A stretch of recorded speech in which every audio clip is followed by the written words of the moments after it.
Trustees to order. At the end, there'll be a public comment section for organizations or individuals to address the board later in the agenda.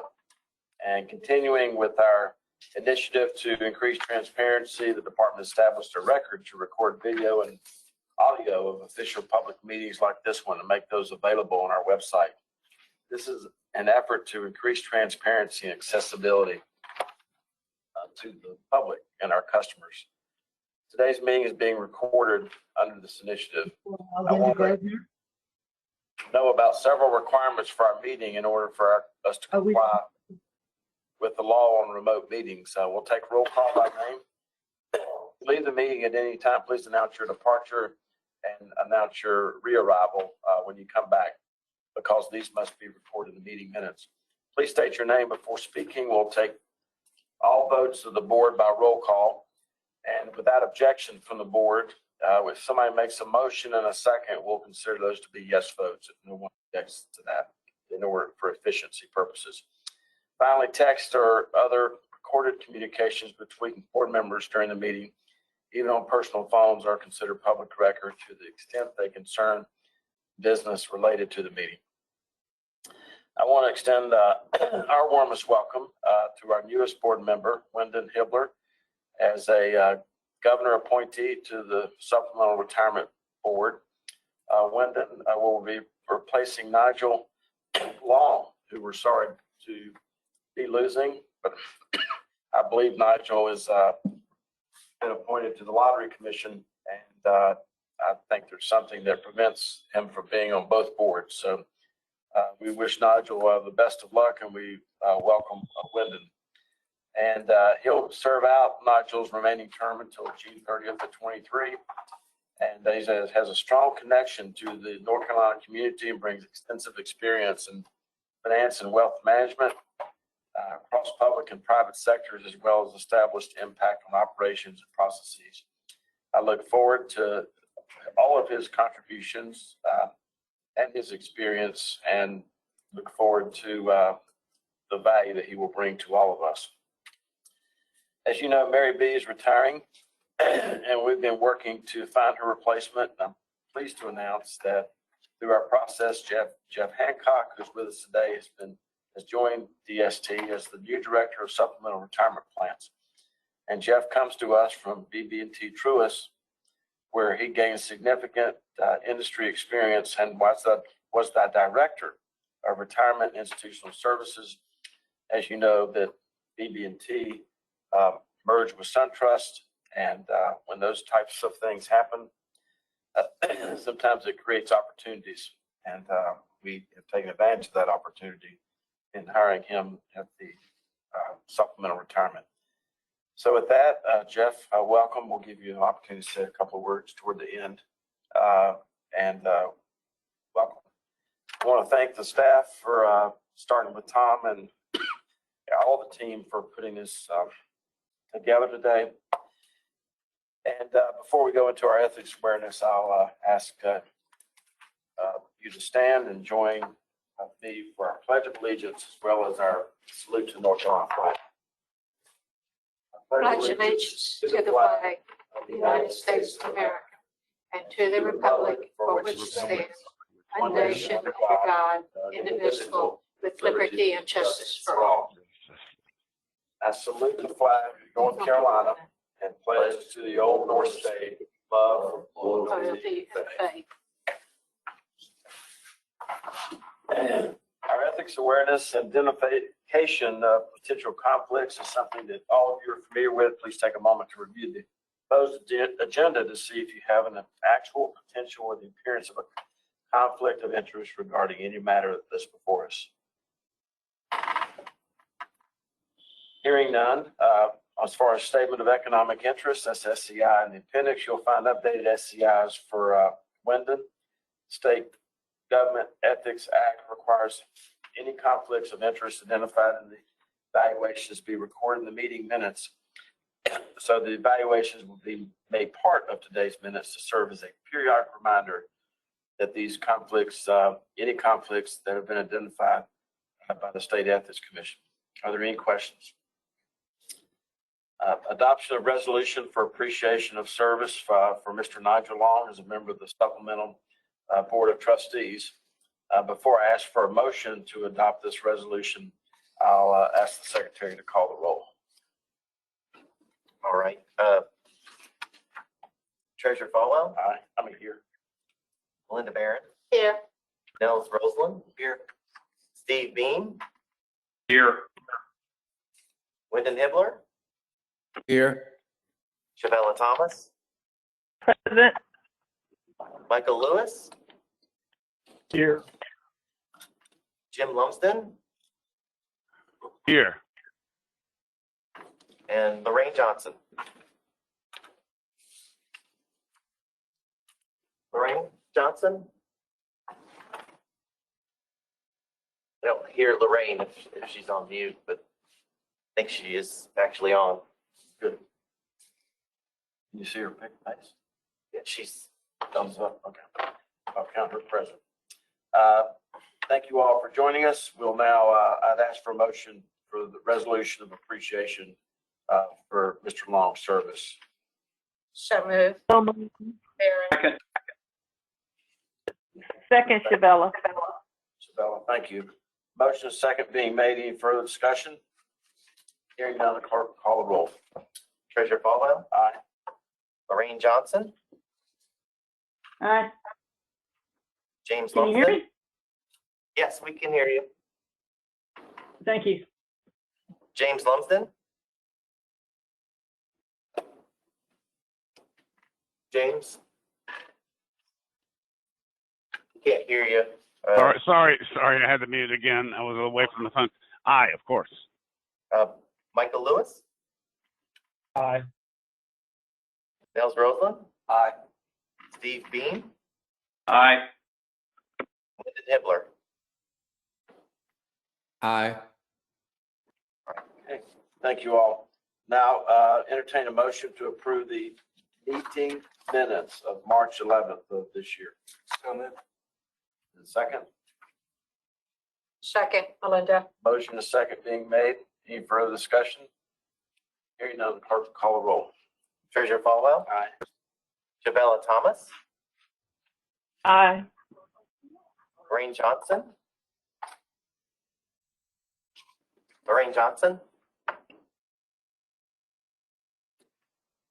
Lorraine, you may be muted. Aye. Oh, thank Yeah, you. I'm sorry. I keep muting for background noise, but yeah, sorry about that. Thank you. James Lumsden, Aye. Michael Lewis, Aye. Steve Bean, Aye. and Wyndon Hibbler. Aye.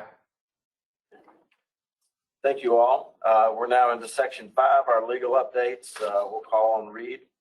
And after that, we will be going into a closed session to discuss matters regarding rules. And and then after closed session, we'll be coming back into open session and continuing the rest of the agenda. So Reed, you have the floor. First, I want to provide an update on the proposed legislation to provide more flexibility to the board and the department in establishing and adjusting administrative fees for the plans. As you know, the board passed a resolution in December.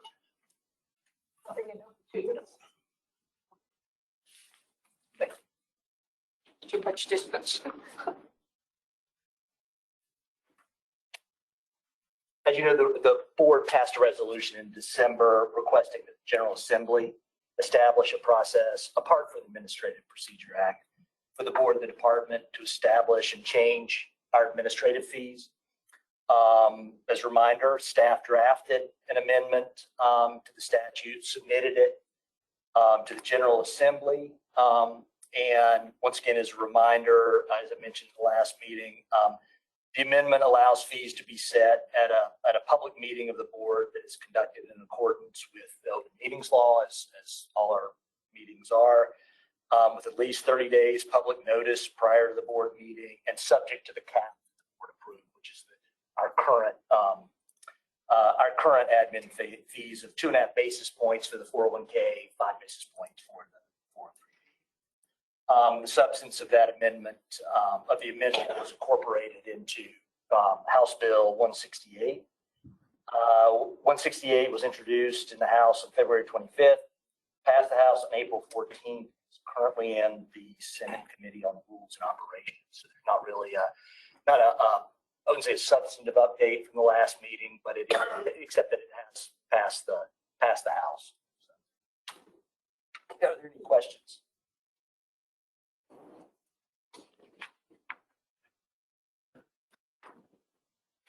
Then next, I have brief updates on 3 vendor contracts.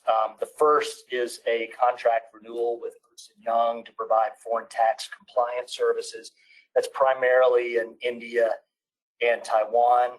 And when the 401k and 457 were unbundled in 2016, the board and the department retained Ernst & Young for a 5-year term through December 31 of last year. Ernst & Young also provides the similar tax compliance services for the retirement systems, and has done so since actually before Ernst & Young was retained by supplemental retirement plans. The contract included up to 2 years of renewal, and as I mentioned in December, the board renewed for 6 months through June 30 of this year. And the intent was to work to conduct a procurement prior to that time. However, we're still working on the documents for the procurement. Therefore, the department renewed the contract again to allow for additional time for that procurement. We're still within the 2-year renewal period that we have. We renewed for 9 months through March 31 of next year, which is the end of the tax year in India. And most of the work and the expense comes from India, so it made sense to go through the end of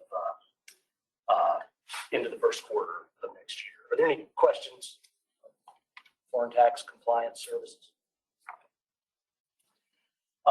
The next contract is one with Financial Recovery Technologies for litigation support services.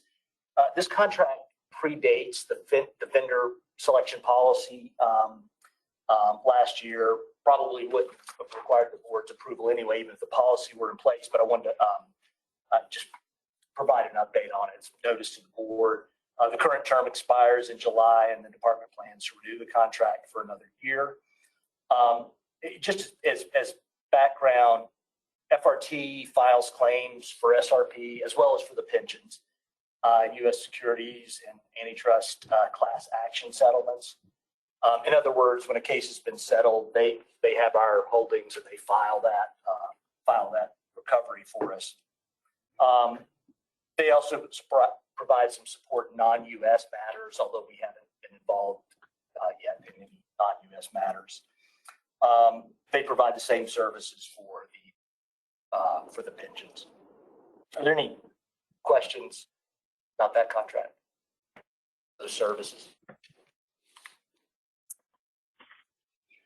And finally, in regards to proxy voting services, the board intends to, or the department intends to renew the contract of Glass Lewis for another year. We have, contract expires in September, and we have the option for another 1-year term. The department's still in the process of evaluating the current proxy voting policy and seeing if there are any changes to recommend to the board.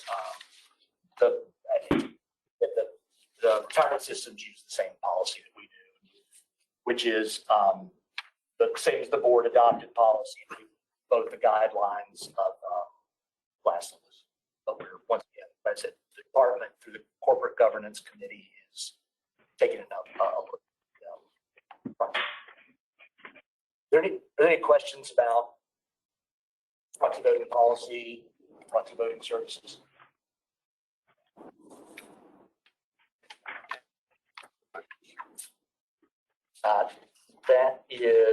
That's all I had over here. Thank you, Reed. I'll now pursue it to section 143.318.11-A3. Entertain a motion closed session. called move. Go to closed session. No. Joe makes the motion, second. Second. And Steve, the theme second. Motion second. Any further discussion? If not, clerk will call the roll. Treasurer Falwell, Aye. Shavella Thomas, Aye.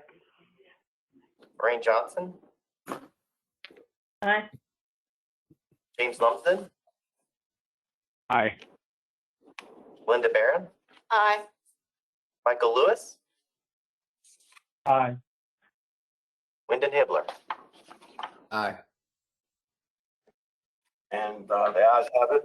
And for purposes of the general public who will not be participating in the closed session, what do you and Ben estimate amount of time? 20, probably 15, 20 minutes. Okay. So I just suggest that those that are on the call from the public who are not on the board and who are excluded from the closed session to discuss a legal matter,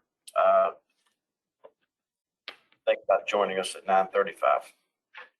And for the closed session, board members, Ben and Tom, if you would stay as well. And for board members who are offline, if you would hang up, if you're on the phone, hang up. If you're on GoToMeeting, log off and call into the meeting, call into the number that Patty sent you an email. And if you need that number again, let us know. Reed, do we need to actually sign off of GoToMeeting or just call in a new number? Go ahead and sign off. Yeah, You can log back. You'll need to sign off or else the folks might hear you, the discussion. Okay. Okay, I'm sorry I'm being a little ignorant here, but if we're dialing into a different number, how are we going to be heard when we all, well, I'm muted. I didn't even choose the audio. I was just going to go to another line and dial in. If I'm on a call, does that mean you guys are logging out too? It's a conference call. Yes, it's going to be a conference call. So if you're on GoToMeeting, log off. If you've called in to the number on GoToMeeting, but you're not online, go ahead and hang up on that. People who are present, board members who are present will stay in the room. Tom, Ben and I will stay in the room. And then the other board members who are offline will call into the number, a different conference number, the one that Patty sent out in the email. And if you need that again, we can send that out. All right. Go to closed session, give people a couple of minutes to transition.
Thank you, Ben.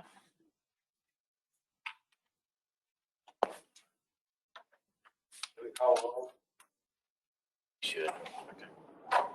We're going to try to call the roll. We're back into open session. And before we're calling the roll, we're going to dispense with the agenda item 7 momentarily and go ahead and go into the agenda item 8. So call the roll, please. Treasurer Paul. Here.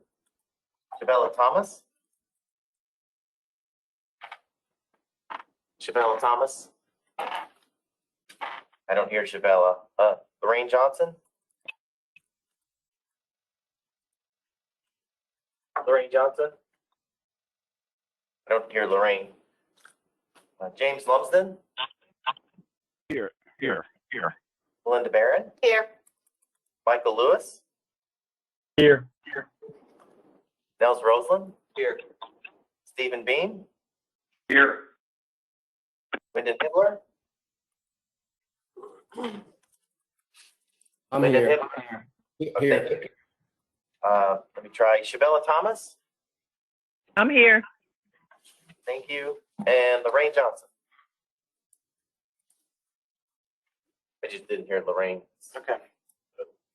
All right, we're back in open session. We'll go to item number 8. So item number 8 is the budget proposal. Mary's not here with us today. Her husband unfortunately had a bad fall. And so she's taking care of him. He's actually had to go to the hospital. And so she couldn't be with us. It's what she needed to be taken care of at this time is her husband. So I told her I'd take over the budget item. So I'm going to give that a shot and we'll see how it goes. Just don't have questions. So in your materials, you have the fiscal year 2021-22 budget. This is item number 8. It's the projected expenses for the next fiscal year. It's the same as the current fiscal year. So you don't see any bottom line changes in overall spending, 0. But just as a reminder to most of the board, this is the same format, same thing you've seen in the past. The funding source for the SRP, I think the treasurer mentioned earlier, is 2.5 basis points on participant account balances for the 401k and 457, and then 5 basis points for 403b. The proposed budget, in the materials contains all the assumptions we're using. Again, it's not really changed from past budgets. If you go to page 3, it shows the projected administrative fund balances through the end of the next fiscal year. And you can see where the, after now we're not having the holiday from the fees, the balances are projected to go to $6 million for the 401k and $887,000 for the 457. Page 4, and Reed already mentioned this, describes top explains House Bill 168, pending legislation. So we'll see how that goes. So we have, with the board, will have more flexibility so that we don't have the problems we've had with having that balance in the administrative fund. So that's the bottom line. There's lots of detail on it. Most of the board members who've been with us have seen in the past. Are there any questions about anything in there, or what you've seen or read? Questions regarding the budget? Basically, the only increase in the budget is probably associated with legislative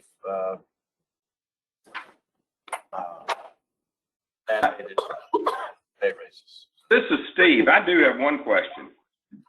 Under, I guess, page 3, your budget summary, the last short paragraph, about a loan taken at 7.25%. I'm sorry, go ahead, Steve. Help me understand that interest rate or the. That was pretty big. So I'm interested in the answer too. And somebody correct me if I'm wrong, my understanding is that we needed the loan. It was the decision by the board to start the 403B program, and that interest rate was the assumed rate of return at the time. And so that's the rate that was decided on by the board. I don't know if there's any more that read. I wasn't here at that time, but that's my understanding as well. So That- Steve, Like a very high rate, and I just, the 403B had to have some, had front-loaded costs to get it to stand up. mhm. Before me, when this was created, that money had, so the decision was made, I guess, to borrow it. And the interest rate that the previous administration decided on was just the assumed rate of return on the pension plan.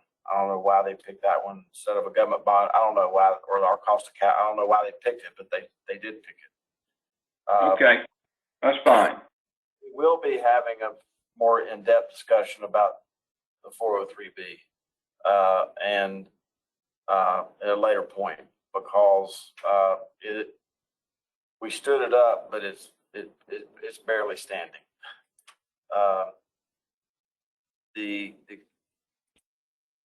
There's a chance that this time next year, our ABLE program might have more assets in it than our 403B, which is to give you an idea of not how bad the 403B plan is, but there's so much competition. Somebody will correct me, but just in Mecklenburg County, an average teacher, I think, has 17 403B vendors to choose from in one county.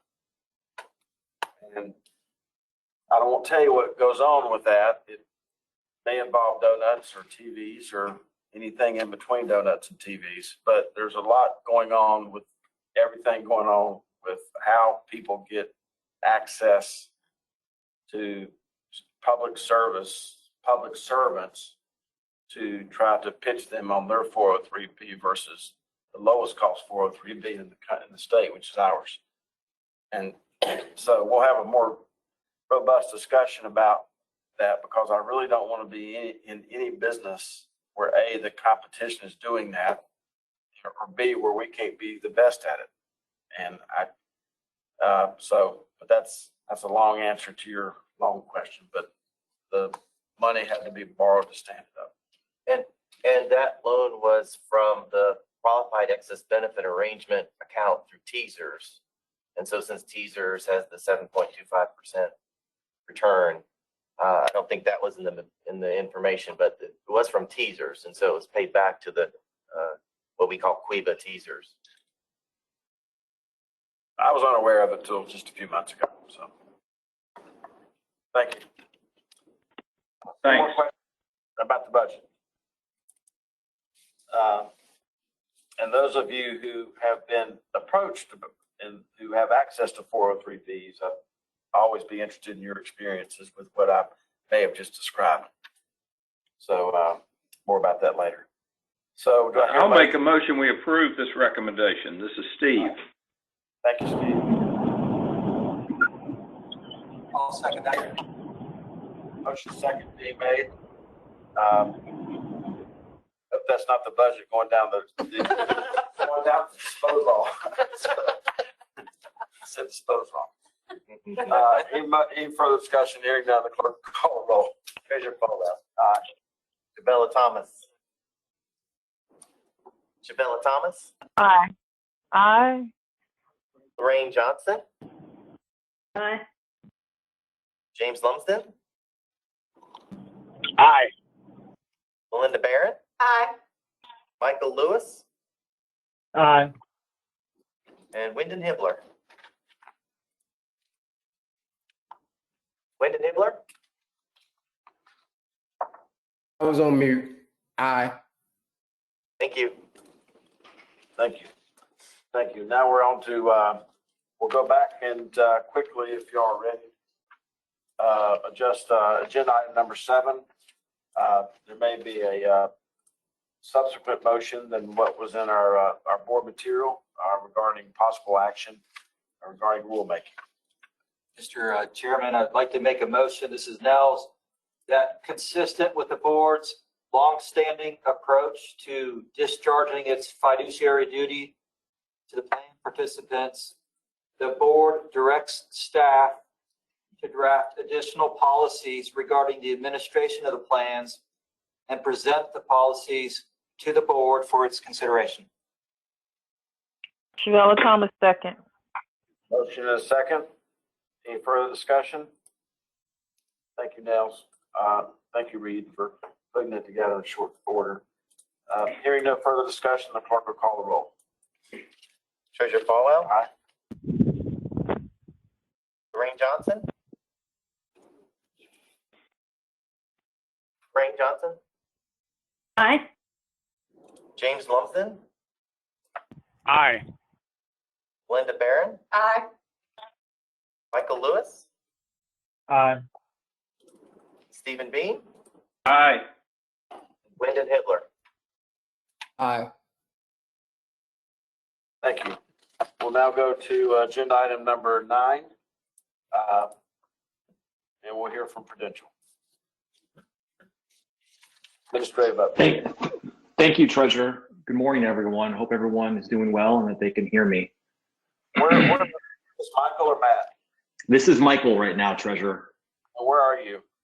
I am in Columbus, Ohio this morning. That's not an hour behind us, is it?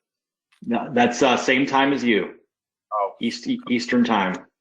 make up an hour. I was just hoping you were going to be able to do that for me. Got the floor. All right, thank you very much. So today you're going to be hearing from both myself and Matt Herman. We're going to focus our comments today on providing highlights from the first quarter report. And where we really want to focus our update today is on a follow-up from the conversation at the last quarterly board meeting, focusing on, Mr. Treasurer, your 2 key questions around how are we doing in terms of assets saved and where are those rollover assets going. In addition, Matt Herman's going to speak to the great work that the retirement educational and counselors team are doing and how we're continuing to engage your participants and employers in the ongoing virtual environment that we still find ourselves. So that's where we'd like to spend our time. Before I dive into our update, though, I'd like to just extend a warm welcome to both Wyndon Hitler and also Jeff Hancock. Really looking forward to getting to know both of you and working with you on the supplemental retirement programs. And I know that Mary's not there today, but I also just for the public record wanted to just publicly express my congratulations and gratitude to Mary, whose last day will be coming up at the end of June. I've so enjoyed the working relationship with Mary over the past 8 years, and throughout Mary's tenure, just truly appreciated her candor, leadership, creativity, and the strategic lens that she used to continually elevate the plans while always being extremely laser focused on the best interest of your members. So I consider Mary a great friend and mentor and wish her nothing but happiness as she starts this next chapter of her life. With that, I also want to just really quickly proactively address the recent market noise and rumor related to Prudential retirement from the Bloomberg News article from a few weeks ago. As a public company, we cannot and do not comment on rumors or market speculation, but I just wanted to proactively address that. Our commitment, our focus, and our dedication to you is stronger than ever, and the strategy, goals, and objectives that we were executing on yesterday are the same ones that we're executing on today, and will be the same ones that we're executing on tomorrow.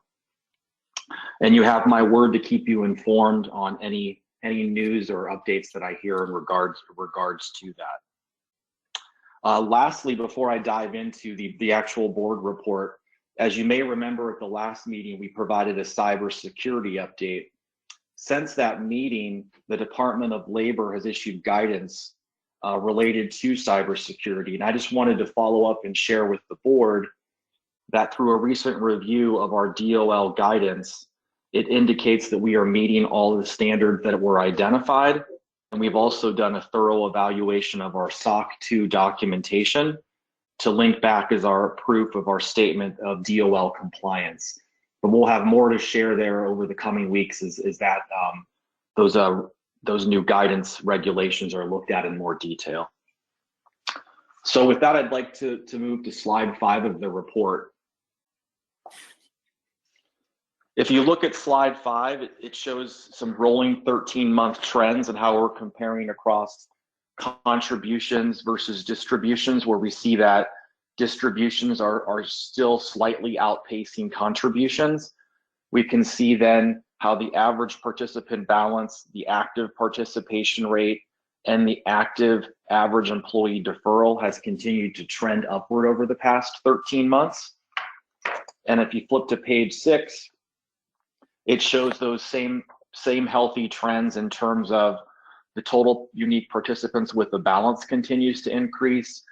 Total enrollments, you can see the drastic drop in March of 20 when we first moved to the virtual environment, and how the enrollment trend has continued to grow stronger as we've gotten more and more accustomed to the virtual, as has your participants and employers. The goal maker usage rate, both among total members and new enrollees, continues to be strong. And we continue to be down below where we were in terms of total number of new loans at this time 13 months ago. When you look at page 7 of our summary, we continue to exceed our contractual and stretch goals in terms of the average monthly contributions, the active participation rate, and the goal maker utilization. So far in the first quarter, we've added 2 new employers to the 401k plan. 3 new employers have adopted the 457 plan.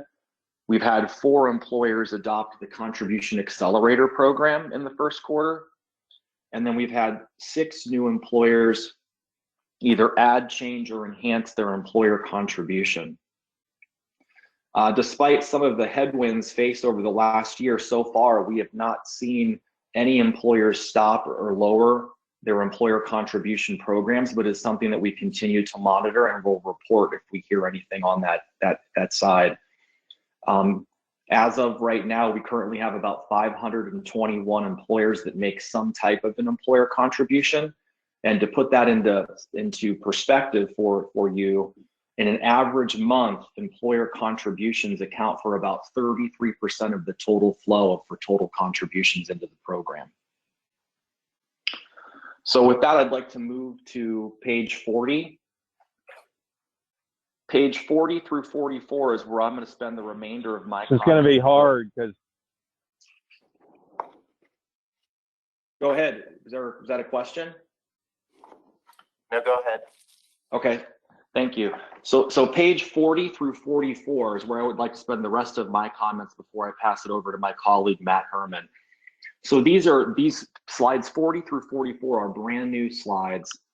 And I'd like to thank both Tom and Mary for the development and partnership with me on building out these slides.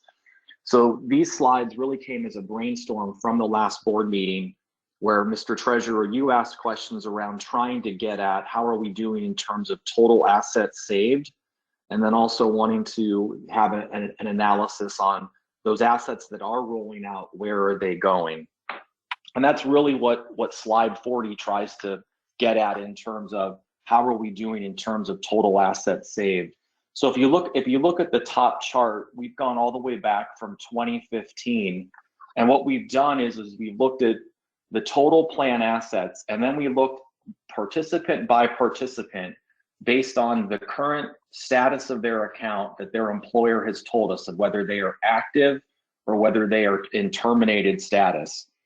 And then from there, we've added up all of those participants' account balances that show in terminated status to really get to a number of the percentage of your overall total assets that are in terminated or retired status. And you can see that percentage in the fourth column in that chart there at the top in terms of the total assets that are in terminated or retired status by plan year. And then we did an analysis out of how many rollovers out we saw in each of those years, and the total assets that were then saved from that eligible population in that terminated or retirement status, to get to, Mr. Treasurer, your end all question of, well, what are we doing in terms of the total percentage of assets saved? And that's in that far right-hand column there. And you can see how that number has pretty much been consistent, but slightly increased since 2015, where it's right at about 80%. So the key theme there is that while in the average year, about 80% of those assets that are eligible to roll out or leave are staying, the total percent of assets saved continues to grow each year based on the continued population of those baby boomers that are retiring with those large account balances and moving into that phase. If you look for just example to bring that home, in 2015, the total dollar amount of assets saved was about 1.8 billion, where last year the total dollar amount saved in terms of total assets saved was 3.5 billion. So as the plans have grown and you've had more people shift into that terminated status, it's just that eligible block of assets continues to increase. And you can see that kind of played out even more with the graph that we build at the bottom of page 40 that just breaks out the difference in terms of rollover outs year by year and cash distributions year by year. And the comment that I would make there that obviously I'm sure stands out to you as well, cash distributions were pretty much in line with rollover outs, but you had a significant spike in cash distributions in 2020, driven by the CARES Act legislation for folks taking advantage of that legislation to do a distribution last year.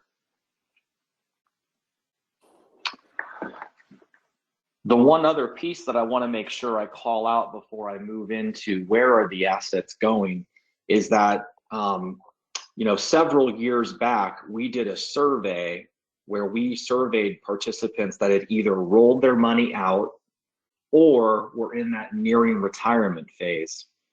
The survey really focused on wanting to understand for those folks that did roll out, why they did ultimately decide to roll out, and those folks that were nearing retirement to try to understand their thought process and thinking around the benefits of staying in plan and their thoughts as they got near retirement. We used a lot of the information from that survey to help inform our strategic communication plan over the past few years. One of the things that we're going to do later this summer is we're going to dust off that survey and do it again based on current population and recent folks that have either entered that nearing retirement space or have rolled out, to compare those results now to where they were several years ago as a new learning to then influence the strategic communication plan going forward. So that survey is slotted for sometime in the second half of this year. And as we partner with Christy and your team on that survey, once we get that done later this year, we'll come back and share that with the board. The next slide that I want to shift to is slide 42. So Mr. Treasurer, this gets to your second question of just really wanting to understand and analyze where the assets are going when a rollover takes effect. So we manually dug into all of our rollover detail to track down, well, what was the total number of rollovers that occurred over the past 4 years, broken down by each year? How many different institutions did they go to? What was the average rollover that was taken? And then wanted to provide then back to you what those firms were each year, the top 10 firms, and then the number of participants by those top 10 firms, and how they compared in terms of the total dollar amount and the total percentage of total rollovers. So you can see that analysis for both 2017, 2018, 2019, and 2020. And for those of us that have worked on the plans for a number of years now, when we look at this top 10 list, And there's really no surprises here from our end in terms of, you know, what we see in here when we're interacting with your participants in terms of firms that do approach them and play in this space. Page 43, just another view of those top institutions for rollovers outs from 2017 to 2020, just trying to break out where you see the same firms consistently stacking up year over year. Just another way to try to slice and dice the data. And then slide 44, this is the same view in terms of where the assets are going, but what we did here was we tried to build a one-pager that takes the best of page 40 and the best of page 42 and show it in a rolling 12-month and also a current quarter. So from a rolling 12-month perspective of April 1st of last year through March 31st of this year, the total percent of assets saved is about 77.43%. But in first quarter of this year, the total percentage of assets saved was 95.86%. So this is a new slide here we would like to keep quarter after quarter that can help us really track how we're doing over a rolling 12 and how we're doing over the past quarter that just expired too. And then the two charts at the bottom show over a rolling 12 the top 10 firms in terms of rollover outs. And then the chart on the right shows just over the first quarter the top 10 firms in terms of the rollover outs and how it compares. So I tried to hit that at a very high level, but I wanted to just pause here and see, you know, what questions or discussions there might be now that we've been able to really go over that detail and analysis and circle back with Mr. Treasurer, you and the board on that. Any questions from the board? Thank you for doing this work. It's always exciting when we get a new slide or two in out of 500. I just want to, you mentioned Christy, and I just, especially for the new board member, I just want, and Jeff specifically, I want to tell you why this is important. Number one is that fortunately or unfortunately, and we're living in a world where data and who has data and data breaches, or as you know, whether it's a colonial pipeline or something that might have happened inside our very plan in the last 8 months, it's very important. And as a mechanic, it was just logically very difficult for me to put a bow on how some of these financial institutions were getting so much access to so many of our members. In some respects, maybe even before we even knew they were retiring. We're pretty damn close.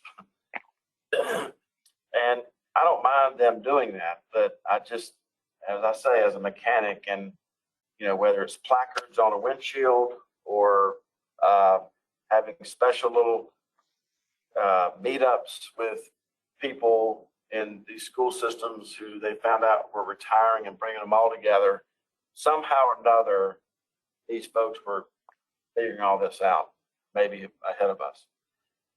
That's number one.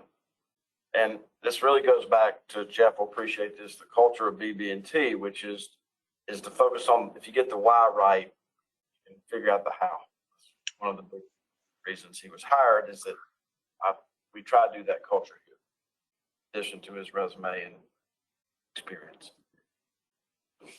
So the how part, I mean, the why part is A, were we having, you know, breaches where people were getting access to who these people are, and therefore suggesting them roll, because this is the third most stressful part of their entire life. One possibly is when they got married, one is when they lost a spouse or a child, and then this is probably the third most stressful part of their life, when they sometimes they don't take a walk or sleep on it or take a breath. They just decide and they sign papers, and all of a sudden the assets are gone. But the the biggest reason for me on all this is that, as I said earlier, we are number one in this business. NC obviously stands for North Carolina, but also stands for nothing compares. There's no plan that can operate in this state that can compare with the expense ratio of the ones that we're offering people. And the third part of this, and no disrespect to anybody who has worked in retirement or even Prudential or is that from time to time I get pitched on concierge type of services to wrap more arms around our members. And the reason that I've never said yes to those things is because I just didn't think that we had done a good enough job, which Christy's done a fantastic job, and you can look at these numbers just in a short period of time, of explaining to people, if you can do it cheaper somewhere else, then go do it. They can't. We don't say things like that. We're not lawyers, but lawyers don't ask questions they don't know the answers to. We don't say things like that unless we know what the analysis is going to look like. And the second point, which she's been driving home, and I want to publicly recognize her for this, is that this is a decision that never has to be made. You can leave this stuff in here for the rest of your life. And I just don't think we had ever done a good enough job of explaining to people there's no decision here that needs to be made. You can leave this stuff here for the rest of your life. So I appreciate the board allowing me to talk about the why this was so important to me, because I don't like seeing people get ripped off. And we know that's probably happening when assets leave here. So.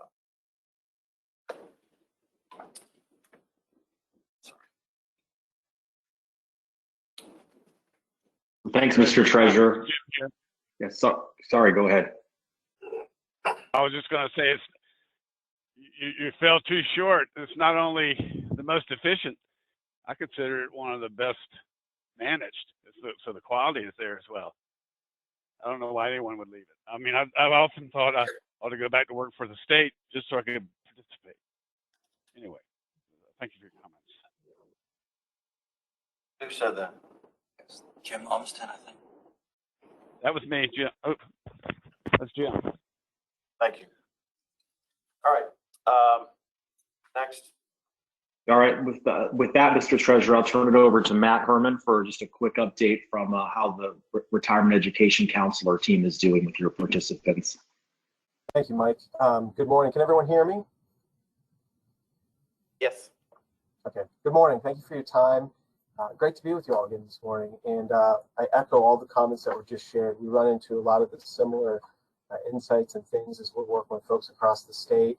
And I echo Mike's comments also. Just a quick congratulations to Wyndon Hibbler and Jeff Hancock. Really looking forward to working with you. And congratulations to Mary again on her retirement. I'll just take a few quick minutes because I want to make sure I keep you all on track as far as time is concerned. Offer some perspectives. I'm going to spend all my time on slide 49, but I'll share some things and share some insights and some context maybe behind these numbers. When we were together last quarter, I shared just kind of some insights as we rounded out the year, reflecting on 2020, what we had learned and how we were applying those learnings as a team moving into this year. And at that time, we talked about our partnerships with employers, how important those are to connect folks to education, group meetings, and how innovation and being creative and finding new ways to serve folks is so critical. And I'll share some things on that. Also combining our deep relationships that we've had, many of these for over 20 years with employers and employees, and connecting them to the investments we're making in technology as well to bring that experience to life. And then also the partnership with not just folks that are working on the DC side, the supplemental plans, but also Vicki Roberts and her amazing team in the DB education to make sure folks have a holistic view of retirement and retirement readiness. I think as you look at the numbers on slide 49, you think about the updates that Mike just shared, I think we're executing very well against this plan and making really good progress. So through the numbers, by the numbers, you look at page 49, one of the things we talked about last quarter is we saw a nice steady increase in our engagement when the pandemic started up until December. And I'm happy to report as we look at 49, we're seeing similar trends, a nice steady increase in our activity when you look at January, February, and March. I'll point out a few things here. Group meetings. We moved from December into January and saw an increase in group meetings and saw that steady increase through March with a total of 353 in the month or in the quarter, first quarter of the year. Group meeting attendees continuing to increase. Individual meetings, you'll see each month, January, February, March, almost 2,000 one-on-ones. And those monthly numbers are higher than the average monthly number of Q4. So an increase there as well. And then, of course, employer meetings, which we spend a lot of time talking to our employer contacts, the leaders there to make sure we're connecting. And we're seeing an increase in those engagements as well and higher numbers than the average in Q4. So really good results there. That's by the numbers. I think when you also look at some of the anecdotal things, some of the projects we've had, some of the special focus items, and also thinking about just the conversation that you all just had, we're doing a lot of special things to reach out to folks as well, especially now during the pandemic. Retirees is a huge focus for us. We are doing several things that are a little new, some enhancements there to our engagement. We do roadmaps for retirement seminars for retirees. And just in Q1, for our 3 state-level seminars that we offer, we had 1,800 attendees. We're doing a lot of other sessions regionally at an employer level, but just these 3 state-level webinars, 1,800 attendees. I think that's important because we started doing those more aggressively in October last year during the annual enrollment period, and we've seen really steady increases in the interest and folks registering for these events. So we're going to continue to do those moving forward. The other thing we're doing, and I shared a little bit of this last meeting, is we're actually doing courtesy call outreach to retirees. So folks that have completed their Form 6, they're getting ready to retire, to kind of complement our group meetings and our traditional one-on-ones, we're actually proactively calling those retirees at their home. We've completed 2,500 points of outreach since the pandemic started to connect with retirees, because we know how important it is. And Treasurer Falwell, the things that you mentioned, I agree 100%. There's a lot of confusion that folks have out there, even in light of the education we provide. So we want to go out of our way to make sure we help them, let them know they have a choice.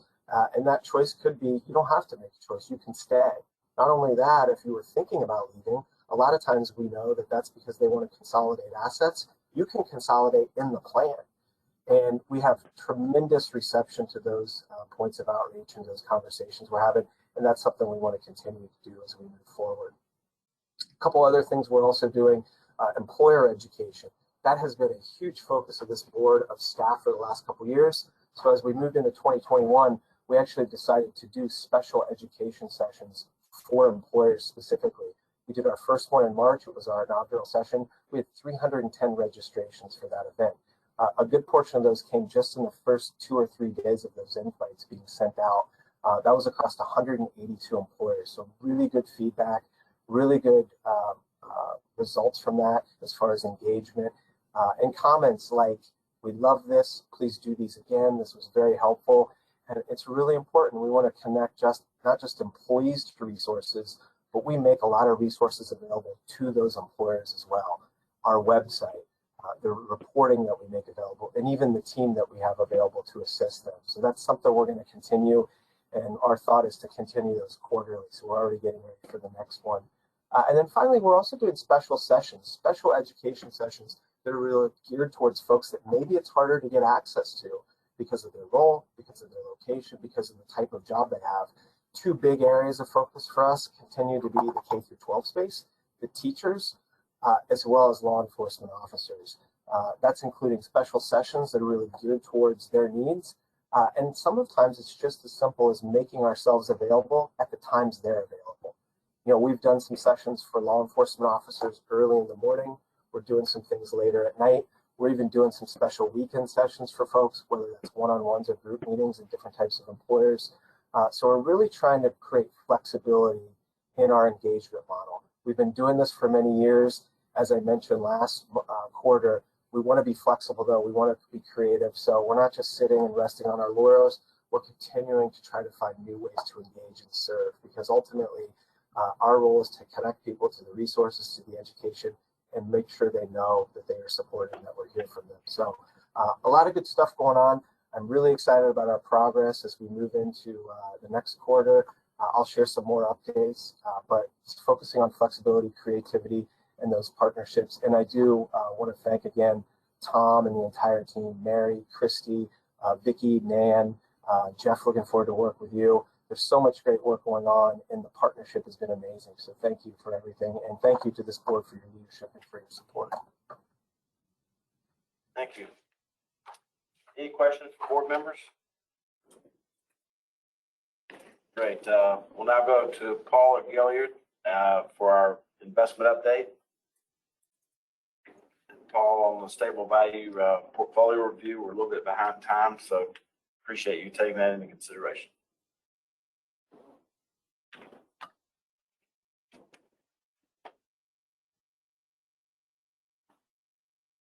Paul, we can't hear you if you are on mute.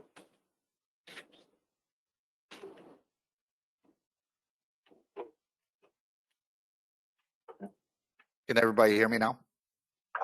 Yes. Yes. Okay. Okay. Thank you. Thank you.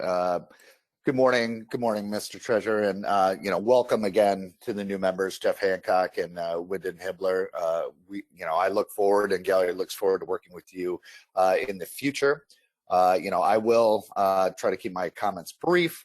Starting on page 2 under section 1, with some details of the Wells Fargo asset management sale, and as described in our last meeting. To refresh, basically February 23rd, Wells Fargo, the bank, announced the sale of WFAM, which stands for Wells Fargo Asset Management, which Gallery Capital Management is a part of. They had entered into an agreement to be sold to a consortium of 2 private equity firms, GTCR out of Chicago and Reverence Capital, for a deal about $2.1 billion. As mentioned, the deal is scheduled to close in the second half of this year. And to put in perspective the importance of our client relationship with you, with the state, you were our first client call with Lauren and Mary. Mike Norman, who's our co-president, who has been to a few of these meetings in the past, and myself represented Galliard. The one requirement from our clients is a consent letter, which is required by the Investment Advisors Act of 1940, which basically requires client consent for the assignment of the investment management contract. Galliard, these contracts are IMAs, or investment management agreements. And IMAs entered into by an advisor that has been acquired by another entity are deemed to be assigned under the Investment Advisors Act. So with that, we needed the consent letter signed. We did work with staff, and we were happy to report we got that signed on last week on May 20th. I'd like to thank the board and staff for working with us on that. Some points that, since our last meeting with, new points with the new ownership, post the firm announcement in February, we have received a lot of positive feedback from both the consultant and client communities. We have seen, continued awarding of both stable value, separate account, and fund mandates since the new announcement. So that's always good to hear. Progress toward the sale by Wells Fargo Asset Management later this summer continues as expected. And with those consent letters, we've received about 62% back. Wrap providers are okay with the change, and we've worked with them. And the private equity firms have assured us that Galliard will remain in Minnesota, and we are going to stay in our same offices. Galliard's name will stay the same, but the new company that was formerly called Wells Fargo Asset Management, we're calling new company. They will actually be moving into our building in Minnesota as well. But there are no plans to shut any WFAM offices over the country. So really good to hear there. So if we could turn the page to page 3 on who we are. One other item that we did work with the staff over the last quarter was successfully transferring the stable value separate account custodian from Wells Fargo to BNY Mellon on April 1st. And I would like to thank again the board and staff for a smooth, successful transition. BNY Mellon now has custody over all of the stable value separate accounts. And on this who we are page, Left-hand column, as a 331, our assets under management were about 94.2 billion, which is down about 1.2 billion since last quarter. And put this into perspective, our all-time high was last October at 97.4 billion, which shows, more or less that asset flows, inflows in 2020 have been pretty sticky, and we haven't seen a mass migration of assets out of our stable value totals. Looking at what makes up this 94.2 billion, 77.8 billion is in stable value assets, which represents roughly about 83% of our total. And the remaining 17% represents our standalone high quality fixed income mandates. Consistent 84 stable value separate account clients, which North Carolina is a part of. We have 100 employees on staff. During the first quarter, we had a couple ads in our marketing support and our fund direct teams.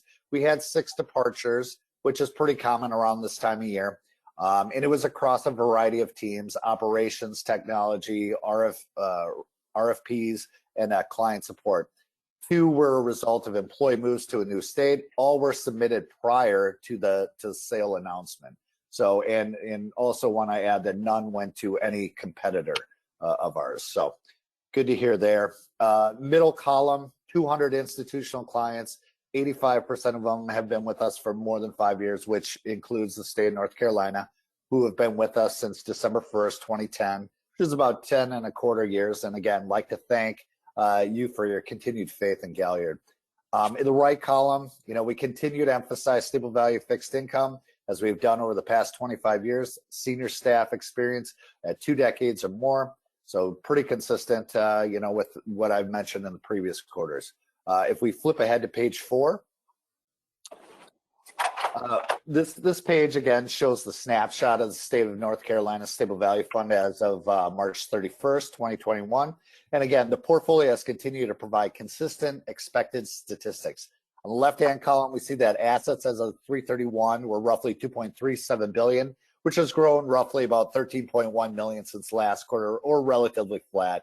Breaking down that 13.1 million, about 1.5 million came from, positive net inflows, and the lion's share of growth came from interest earnings. Looking at the portfolio characteristics on the lower left-hand quarter between last quarter and March 31st, we can see that the average book value wrap financial strength ratings have not changed over the quarter, remain strong at A+. Same can be said with the underlying quality of bonds that make up the state of North Carolina Stable Value Fund, where they stayed at AA over the last quarter. Number of contract issuers did not change and remained at 5. The net blended yield or crediting rate did dip some over the past quarter by roughly 21 basis points, which would be expected as the numbers follow the directions of prevailing interest rates. The underlying yields, however, rose during the quarter, as you can see with the number below, going from 67 basis points to 1.01%, which is the first time we've seen interest rates rise since the 3rd to 4th quarters in 2019. The increase in yields we saw in the first quarter reflected stronger investment sentiment and repricing of risk, and also with some thoughts of inflation being priced in. Yields are still quite lower than they were back in 2019, when they were over 2%. So there's still room for yields to grow to get back to a more normal state. But as I mentioned, this could take some time. And just putting that 1.01% in perspective, when we look at comparable alternatives, say a 91-day T-bill, which would represent money market funds, or the 3-year constant maturity treasuries, that 1.01% compares much higher than a yield of 0.03% for a 91-day T-bill and 0.35% for a 3-year CMT as of March 31st.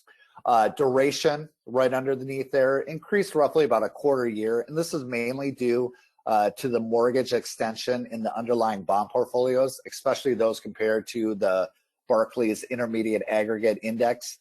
When interest rates increase, there's less demand for mortgage refinancing, and this leads to this mortgage extension. So the duration increase is not specific to the state of North Carolina Stable Value Fund. As I've noticed in all my separate account clients, duration move up roughly about a quarter of a year. That being said, the duration of the portfolio still remains in an acceptable range, and there's no concerns. You see that market to book ratio on the bottom. While market yields have fallen dramatically during 2020, and the blended yield or that crediting rate will over time follow the direction of interest rates, we would see the blended yield move lower, all else being equal. But that stable values market to book ratio, again, will help mitigate the impact in the fall of yields. So again, that 3.13% gain will be amortized over the duration of the fund and added back to the blended yield to kind of mitigate the underlying 1.01% in yields. And we should see that that amortization at about 46 basis points per year, with all else being equal. The reason why we didn't see the increase in the underlying yields impact the direction of the crediting rate is because these effects occur on a lag due to that amortization of the gain over the duration. But if interest rates continue their upward trajectory, we should see the rate of decrease of the blended yield slow to potentially increase in the future. The column on the right shows that assets have been pretty consistently growing over the past few years. And again, as the portfolio distribution below shows, the portfolio remains consistent in the underlying allocations with a small liquidity buffer that further demonstrates that the portfolio remains fully invested in the fixed income market. If we turn ahead to page 5, this page shows the actual participant results from the strong metrics provided on the previous page. We see the strong, steady, and consistent long-term relative outperformance we've been able to provide to the state of North Carolina's 401k plan participants. This page shows what the participant experience was as of March 31. Net of all fee performance over the first quarter and last year outperformed the benchmark by roughly 42 basis points, and impressively over the last year, 207 basis points. And even over longer time frames, 5-10 years, we've been able to provide net of fee excess return of 76 and 116 basis points respectively. Very strong relative long-term performance provided by the underlying investments, and that market value premium remained a significant driver of performance as well. Turning ahead to page 6, we see the historical cash flows. And again, over the first quarter of 2021, we saw some inflows in January. They were offset by outflows in February and March. But again, overall, relatively flat over the quarter. The message on this page is that the figures here do not appear to be much different from any of our other stable value separate accounts. And these flows seem more consistent with the historical flows of the state of North Carolina, dating back all the way to 2017. So no concerns on this page. Flipping to page 7, again, these are the rolling historical portfolio characteristics. And again, over the roughly the last 9 quarters of data shown, we see the ongoing amortization, the underlying gains show a pretty stable historical net blended yield in the upper left-hand corner. And again, that's the participant experience there.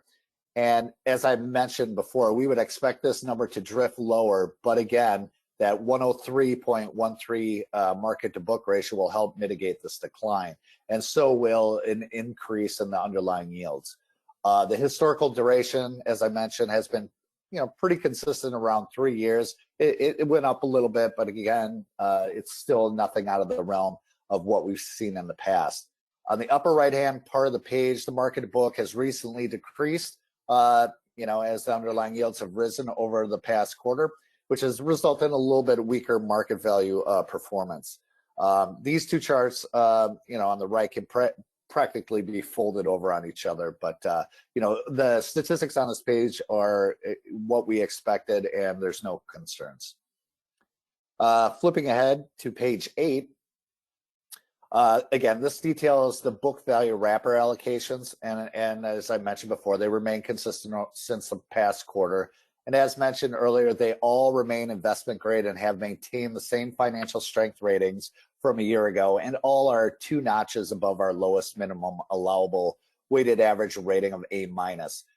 Do have some good news, as you can see on the right-hand columns. Over the first quarter, we saw continued positive news with 3 wrap providers providing fee reductions from American General Life, MetLife, and Nationwide.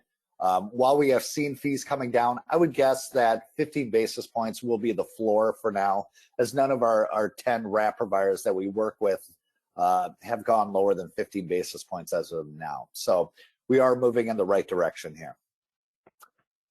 Turning to page 11, we highlight the fees charged on the Stable Value Fund. And again, we have another good message to share that fees have dropped over the past quarter by the tune of roughly 1.8% or a half a basis point when we take out that 2.5 basis point overlay for the North Carolina administrative fee. So if you took that out of the 29.4 total, you'd have 26.9 without that. And that compared to last quarter when we didn't have that 2.5 basis point overlay fee, and that was 27.4 basis points. So, main source of this reduction, as I just mentioned, were those 3 wrap fee reductions. And again, overall, a good story to tell with fees moving lower. If we turn to page 13, we see the rolled up total portfolio statistics, and the manager allocation column on the left has not materially changed over the quarter. The external manager allocation has remained near 50% consistently. Among the underlying fixed income sector allocations, the portfolios have added roughly 2% to U.S. Treasuries as of quarter end, coming from reduction mainly in agency MBS or mortgage-backed securities and cash allocations. The underlying duration distribution, as I described earlier, has shifted a bit more to the 3 to 5 and 5 year plus buckets, but again, it's consistent with what we've seen in many of our portfolios. Moving ahead to page 14, we take a look at, these are the actual market value returns of the underlying fixed income managers, and we see that the relative performance of the quarter for the last 3 months was mixed, with some managers slightly outperforming their benchmark and some slightly underperforming. That being said, all the underlying strategies outperform the benchmarks over all longer term time periods measured on this page. And looking specifically at the last 3 months, the negative returns were expected as we saw an increase in interest rates. And a theme among the managers was a movement to a more conservative stance as inflation expectations rose at the margins. Gallagher's specific portfolio positioning as it relates to inflation is that, first off, we don't take duration bets, yet we have been shading a little bit higher in duration, as I've noticed, as I've mentioned previously.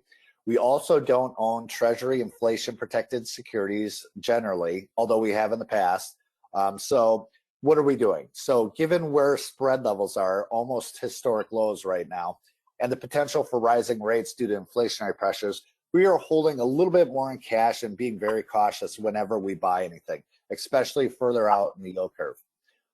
So we want to be prepared if there could be some volatility in the near term in the summer and fall in response to these inflationary pressures pushing up rates, which will weigh on balance sheet and borrowing costs increase. So, and the chance that the Fed starts tapering sooner than the market expects. This extra cash on the sidelines will give us some dry powder put to work and take advantage of some short-term dislocations.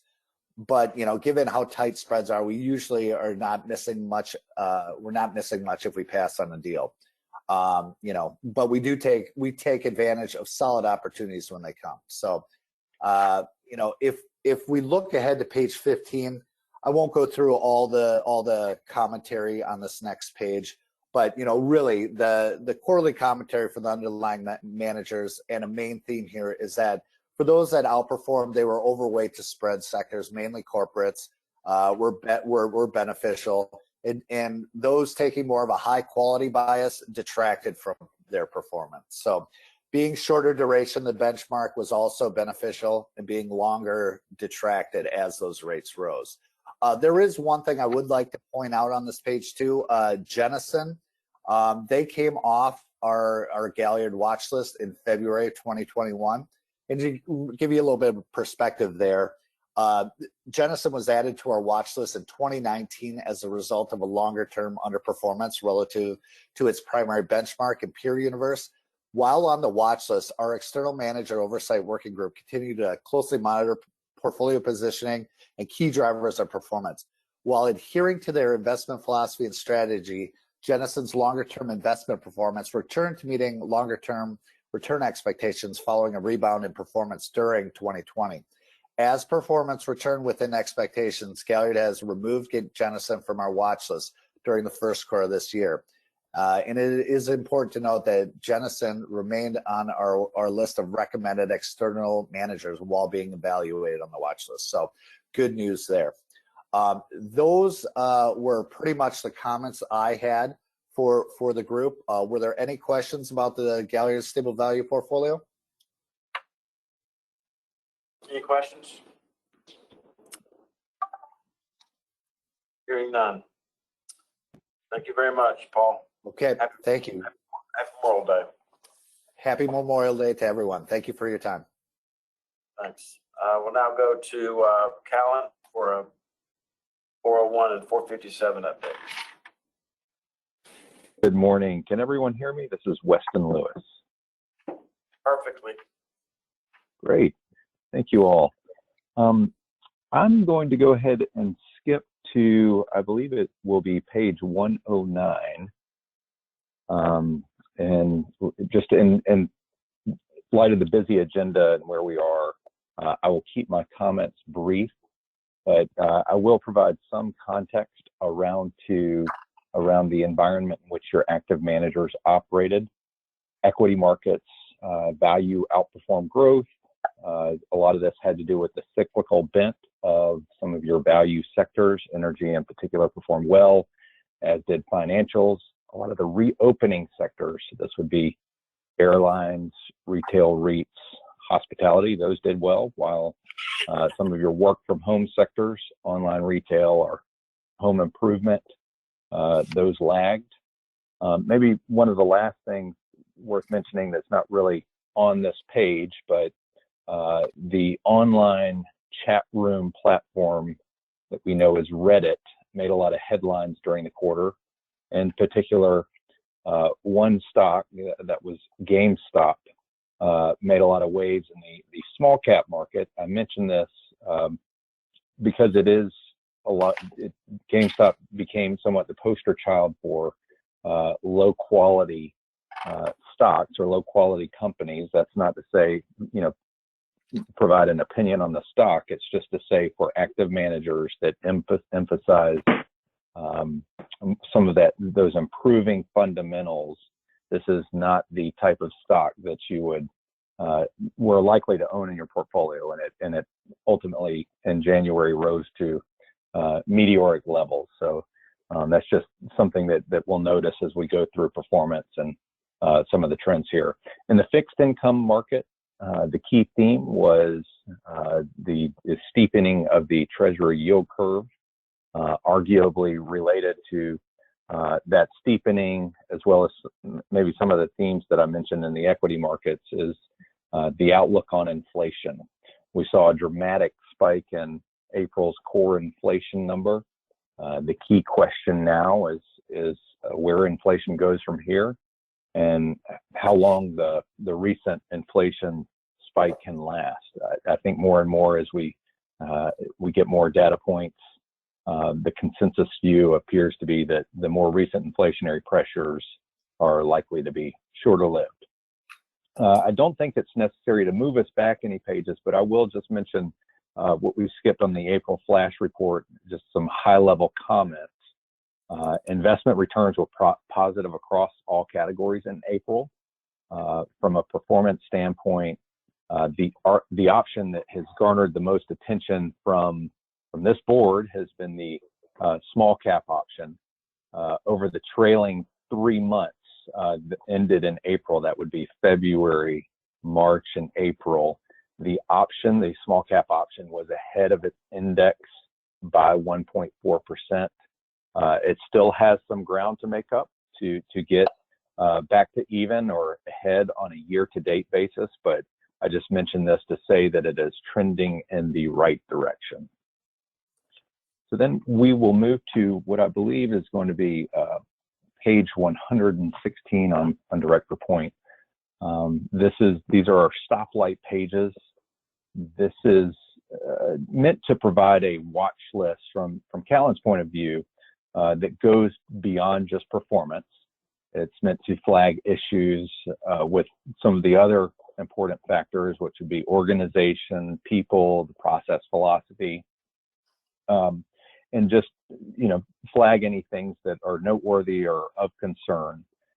I just will mention this at a high level that nothing has changed during the quarter to alter Callan's opinion of your managers.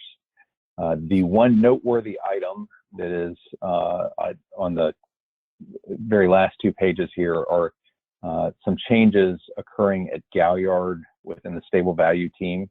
You'll recall Galliard is a manager that you all have had on watch list for some time, mostly for some of those organizational reasons that Paul pointed out earlier. Here, there was a personnel departure. Laura Sell departed. She was the deputy head of client portfolio management. We recommend keeping Galliard on watch, but no further action is recommended at this time. Just moving on to pages 122 and 123, I'll mention that the values of the plans are over 15 billion as of quarter end. Over 7 billion of that is in Goalmaker. So we will talk about Goalmaker later on in our presentation, but just wanted to point out that close to half of the assets are in that do-it-for-me Goalmaker solution. Page 25, your passive options are all in line with expectations. And then on page 126, I'll mention that the same could go for your active options, and this is focusing on the performance, the top level composite performance level. This is what your participants experience. Those returns are in line with expectations. I will just mention your fixed income fund is above median and above the benchmark over the 3 and 5 year periods. The performance is well ahead of the index over the last year, but ranks below median, largely because of the more conservative nature of that TCW Core Plus relative to other Core Plus managers. The inflation responsive option is tracking the index. The large cap core option, you now have 3 years of live history, and that in those 3 years it is above median and ahead of the benchmark net of fees. Your international equity option on page 127 is performing well across all time frames.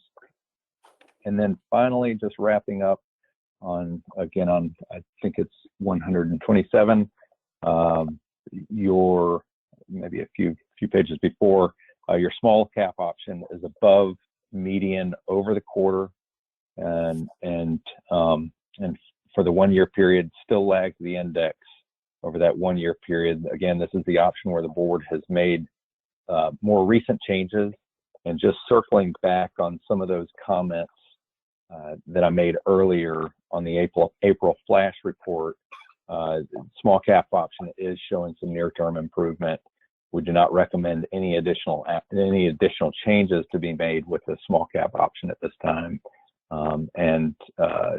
Again, once we get some more data points here, we think they will be more favorable here for this next quarter. And I know Wedge has been a manager that you all have spoken of quite a bit just in January, consistent with a lot of other small cap value managers, small and mid cap value managers, given that GameStop theme.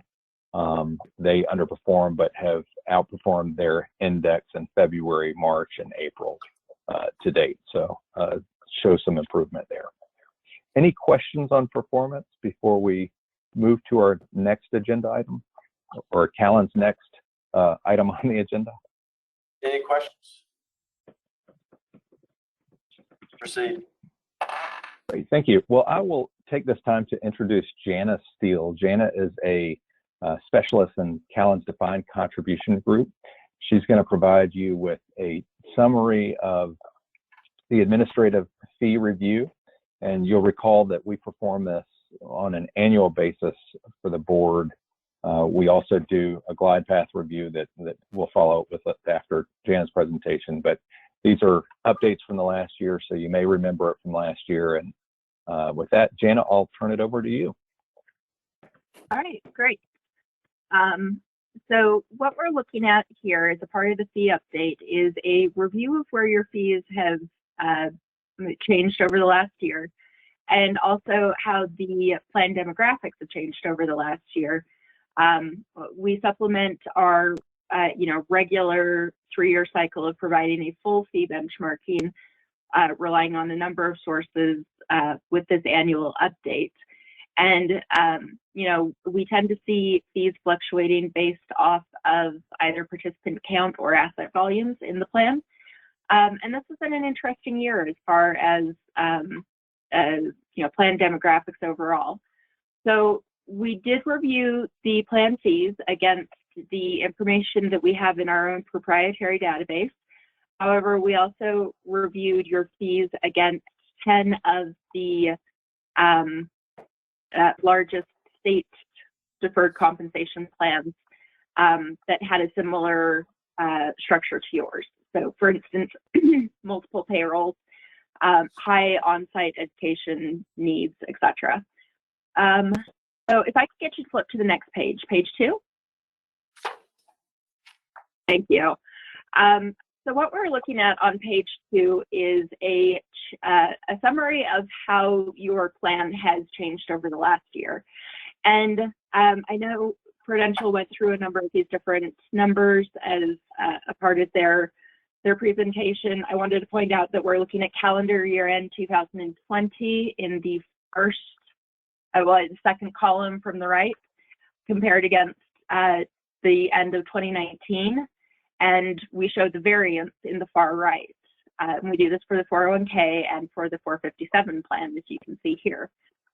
So in spite of this being a very chaotic year where participants were dealing with a number of different financial shocks, including things like access to childcare, unforeseen expenses, as well as potentially reduced incomes, we saw that there was actually an increase in the average participant balance as well as the median balance in both plans, likely due to some of the market performance. However, we also saw that the average deferral rate in both plans decreased slightly, likely again reflecting some of those other financial pressures that your participants were feeling at this point in time. And so overall, the plan has remained relatively consistent year over year. As noted before, market performance has been exceptional. However, it's of course difficult to project where market performance will go, and so a better indication of where your participant retirement success may lie is on that bottom line with that average deferral rate. So it is worthwhile to look on an ongoing basis or a future dated basis as to how the deferral rate changes over time. But you did see a slight increase in the 401k plan as far as participant account balances, and then also a slight decrease in the 457 plan. So moving on to the next page. As a part of our fee study, we like to lay out where the different revenue sources are coming from, and we normalize these based off of other bids that we receive. So here for the 401k plan, you can see the fees. I'm going to start on the far right column, actually. The fees based on 2019 plan values, the participant administration costs on the second white line is $31, applied to the count of balances on the top line, comes in for a total revenue of about $8 million.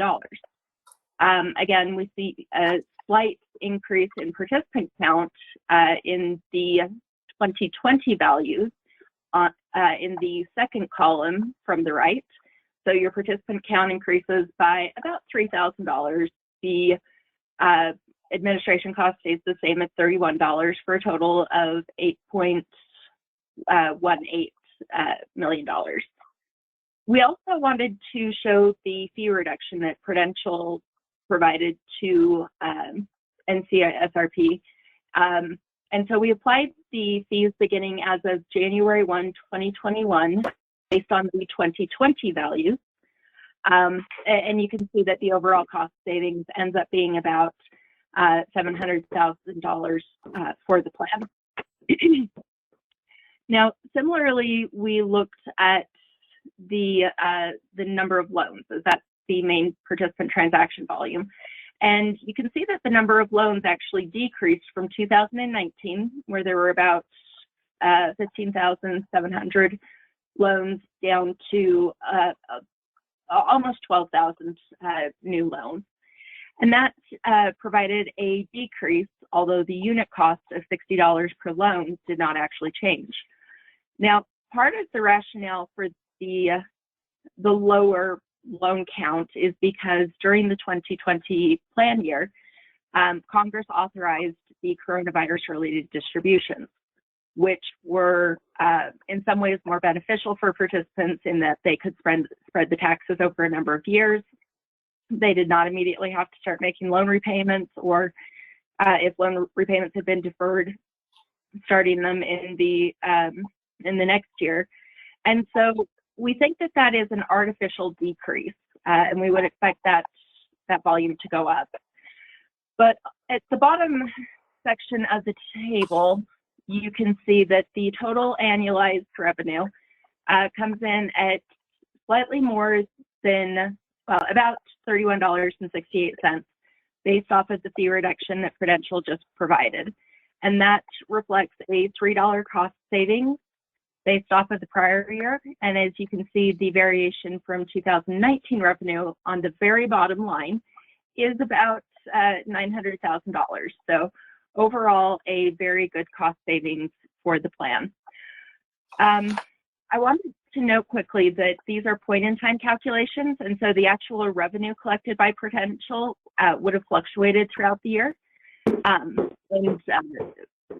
So just noting that that variation. So on the following page, we show a similar breakdown, and I won't go into the same level of detail because it's largely following the other plan.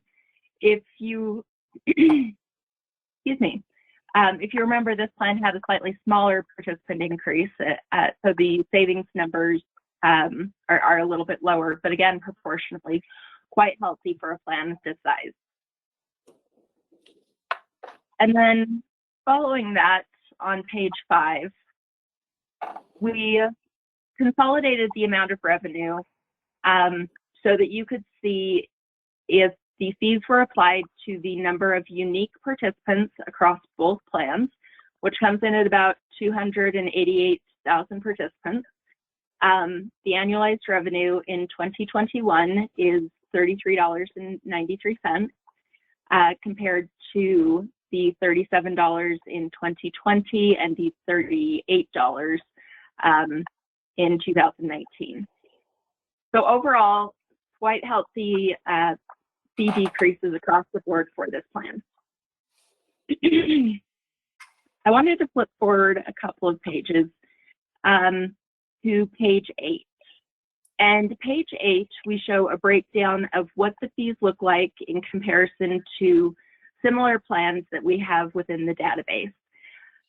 Notably, for the 401k plan, there are very few 401k plans that are similar in size, meaning over 100,000 participants across the U.S. And so the pool there is definitely smaller. But again, you can see that $31 fee that you were paying prior to January 1 and the $28 fee that was being charged beginning January 1st is significantly below the median of $40 in the 401k plan and $42 in the 457B plan. It's noteworthy that the 457B plan is approximately 1/5 the size of the 401k plan by participant count. And if these two plans were priced separately, it's likely that the participants in the 457 fee plan would be assessed a higher fee. On the following page, this is where we show a, thank you. This is where we show a spread of what we saw in the largest state government deferred compensation fee arrangements. And we weeded out states that have a single payroll system or did not have the same robust meeting schedules, as those can add significant complexity and also cost to the administration of the plan. So looking at the top 10 largest plans, the participant count ranged from 57,000 to 360,000. The median and the average were both very close, around 170,000 participants. And the range of fees that we saw went from $18 per participant to $67 per participant. But again, that median and average that we're showing, right around $40, is similar to what we saw in our in the database on the prior page. So we feel like those are relevant market comparisons when looking at your plan. And again, you know, Prudential's been an active partner in helping reduce the fees, and I know the team there has been very proactive in looking at ways to make the plan more efficient. I'll pause for a second. Are there any questions? No questions. Is there anything else? That is all for this portion. Thank you. Mr. Treasurer, this is Steve. I do have one question. Yes. And this maybe is a broader question, but it may be a good time to ask it, and I don't want to delay us, but maybe it would be for a future conversation. Thinking about your earlier comments about retaining assets, we all know human nature is that strong incentives will drive behavior, and sometimes badly, as we've seen with the pension spiking. Is there some type of an incentive that we could create for retirees versus active participants to try to encourage them to leave their money in the plan, even if it's a small percentage difference? Is that an option legally? Or I'm just thinking about that and wondering if that might be a positive way to send an encouragement. I've never heard of that, but I'll let Tom or Reed. Whether or not lower fees for retirees that keep them stay in the plan. I don't know if that's possible or if Prudential's heard of that. I'm just thinking it could be an issue with treating two different groups with a different fee. So for the legal, but it sounds like it might not be. Yeah. We can look into that. Okay. I'm just asking, maybe it's something to look into later. It may be an option, may not. But just thought about it, and I thought I would raise a question. That's all. Now, doing it and operationalizing it sound like two entirely different things. So we'll take that in consideration. Thank you. Other questions? All right. I guess we're on to James now. Thank you, Jana. All right. Can everyone hear me okay? Yes. Okay, great. So what I'll do is, my name is James Veroso, and I'm in the same team as Jana. So I'm one of our specialists that focuses on all things defined contribution. Within that group, I focus mostly on the investment side, particularly the default options. So today what we're going to do is walk through the Goalmaker product and an evaluation of its suitability for the two defined contribution plans we'll be looking at today, which are the 401k and the 457. So if you could skip ahead to page 2.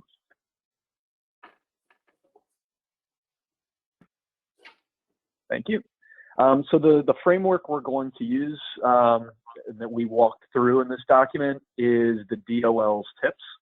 So back in 2013, the DOL provided a framework for evaluating target date funds.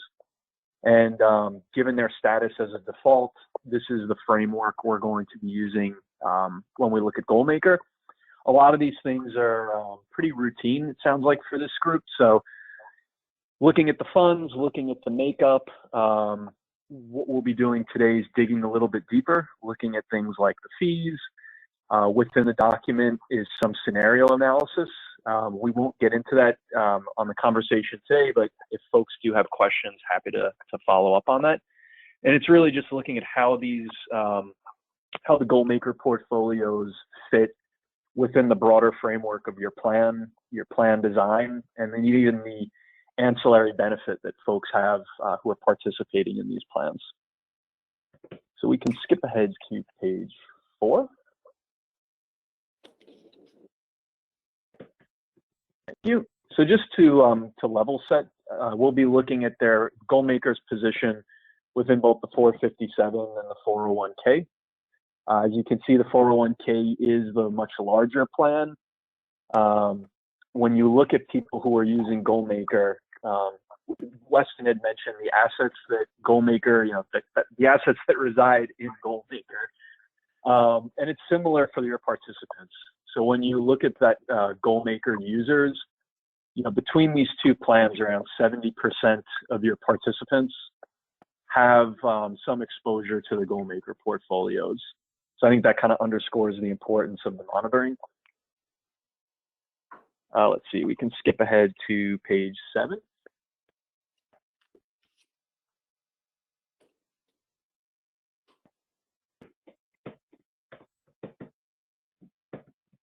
On my screen, it says it's loading. Is it loading on other folks' screens? Here it comes. It takes a minute to scroll pages. Oh, okay.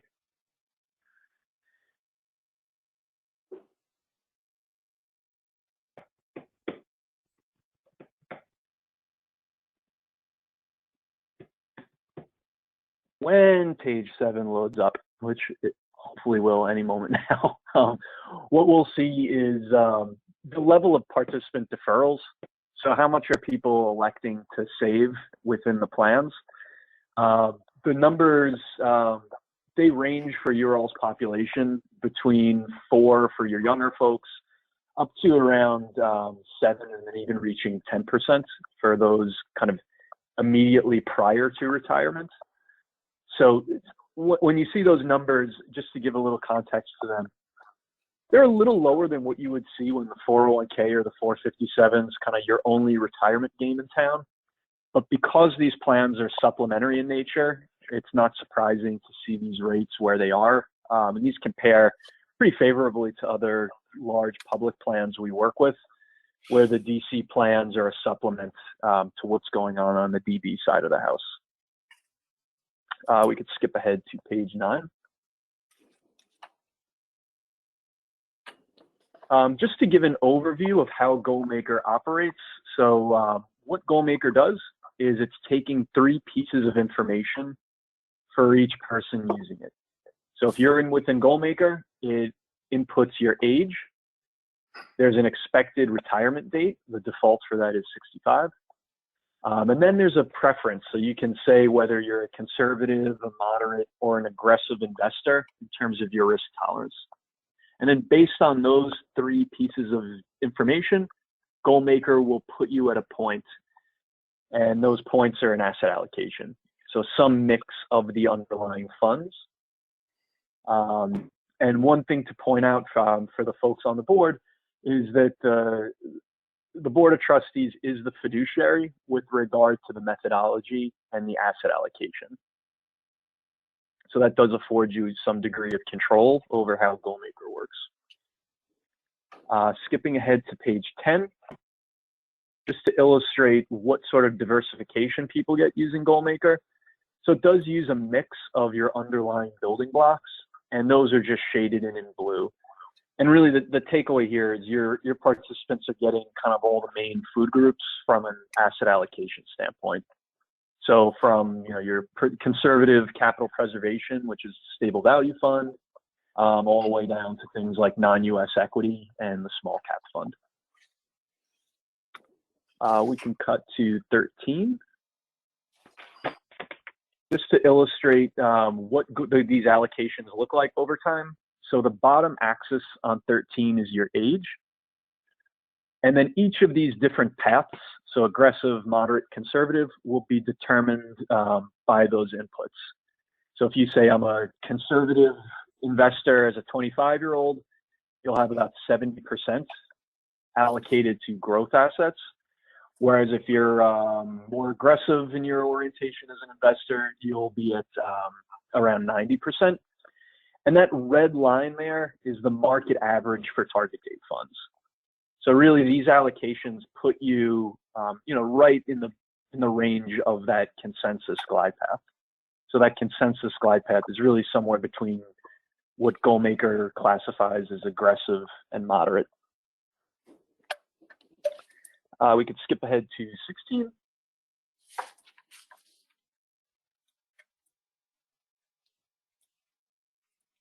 Thank you. So Jenna had touched on fees on the admin side. So we'd be remiss in a defined contribution conversation to not talk about fees on the investment side. So what you see here in the bottom right are the equally weighted. So for all the allocations that you can get for aggressive, moderate, and conservative. So it's an equally weighted view of what your fees look like.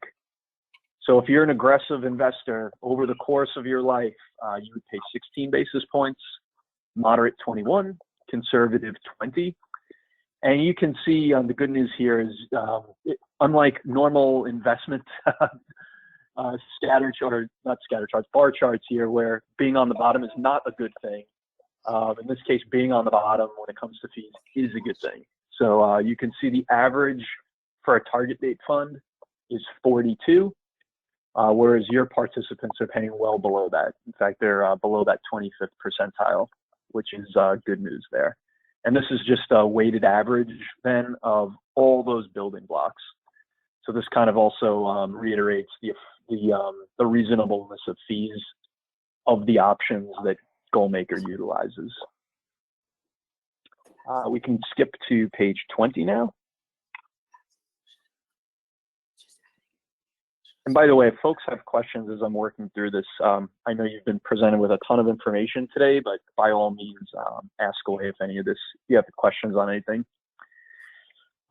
Page 20, in terms of the performance, there's other information here when it comes to the single point in time performance.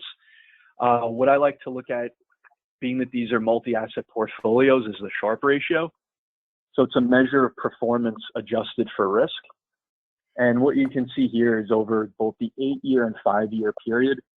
For a younger investor, that would be the 2050 mixes versus someone who's right either in or on the cusp of retirement, the 2020 mixes. The Sharpe ratios look pretty good. And it's interesting that the conservative vintage has a higher Sharpe ratio than its aggressive vintage counterpart. And a lot of that is driven by the allocation to fixed income. Right now, fixed income looks very good from a Sharpe ratio standpoint. So that's why your conservative option looks, from a Sharpe ratio standpoint, better than that aggressive. And let's see, I'll wrap up now if we skip ahead to 31.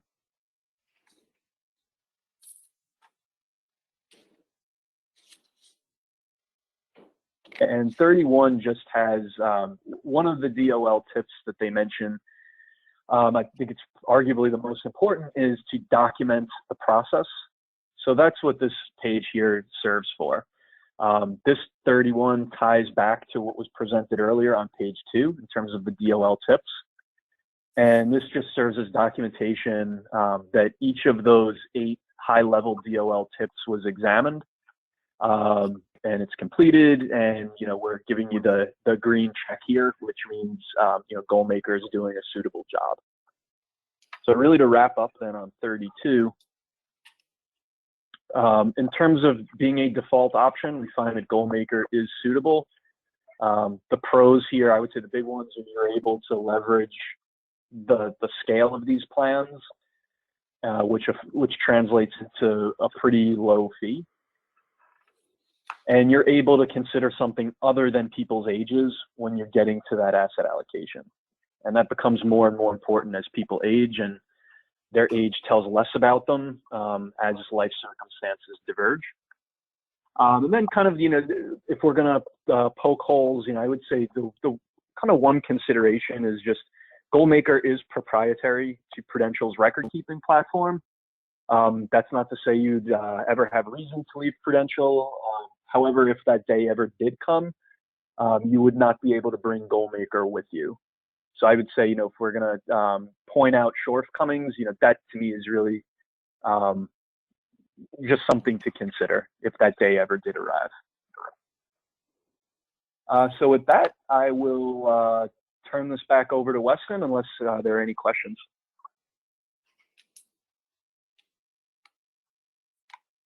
Any questions from board members?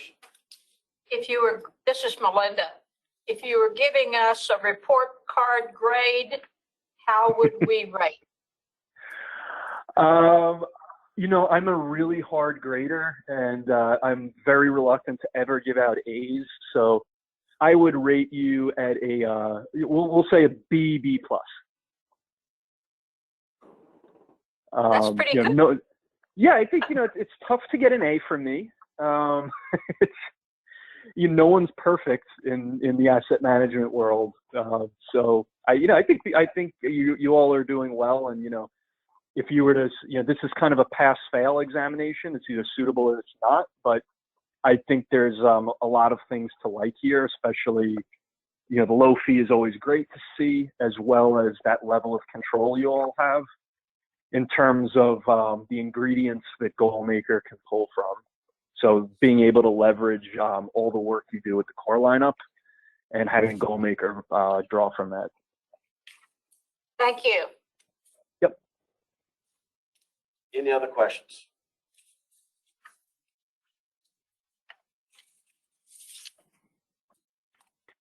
And next is Lauren. So we're planning to make a recommendation today for the International Equity Fund, both the active and the passive. Let me interrupt you. Sure. Jim, if you're still aligned, just did the suitability review. Are we at risk? All right, thank you. Go ahead. So just as a reminder, this is going back to our board meeting in February of 2020. The board had approved recommendations made by Callan and staff. So as a reminder, what the board has already voted on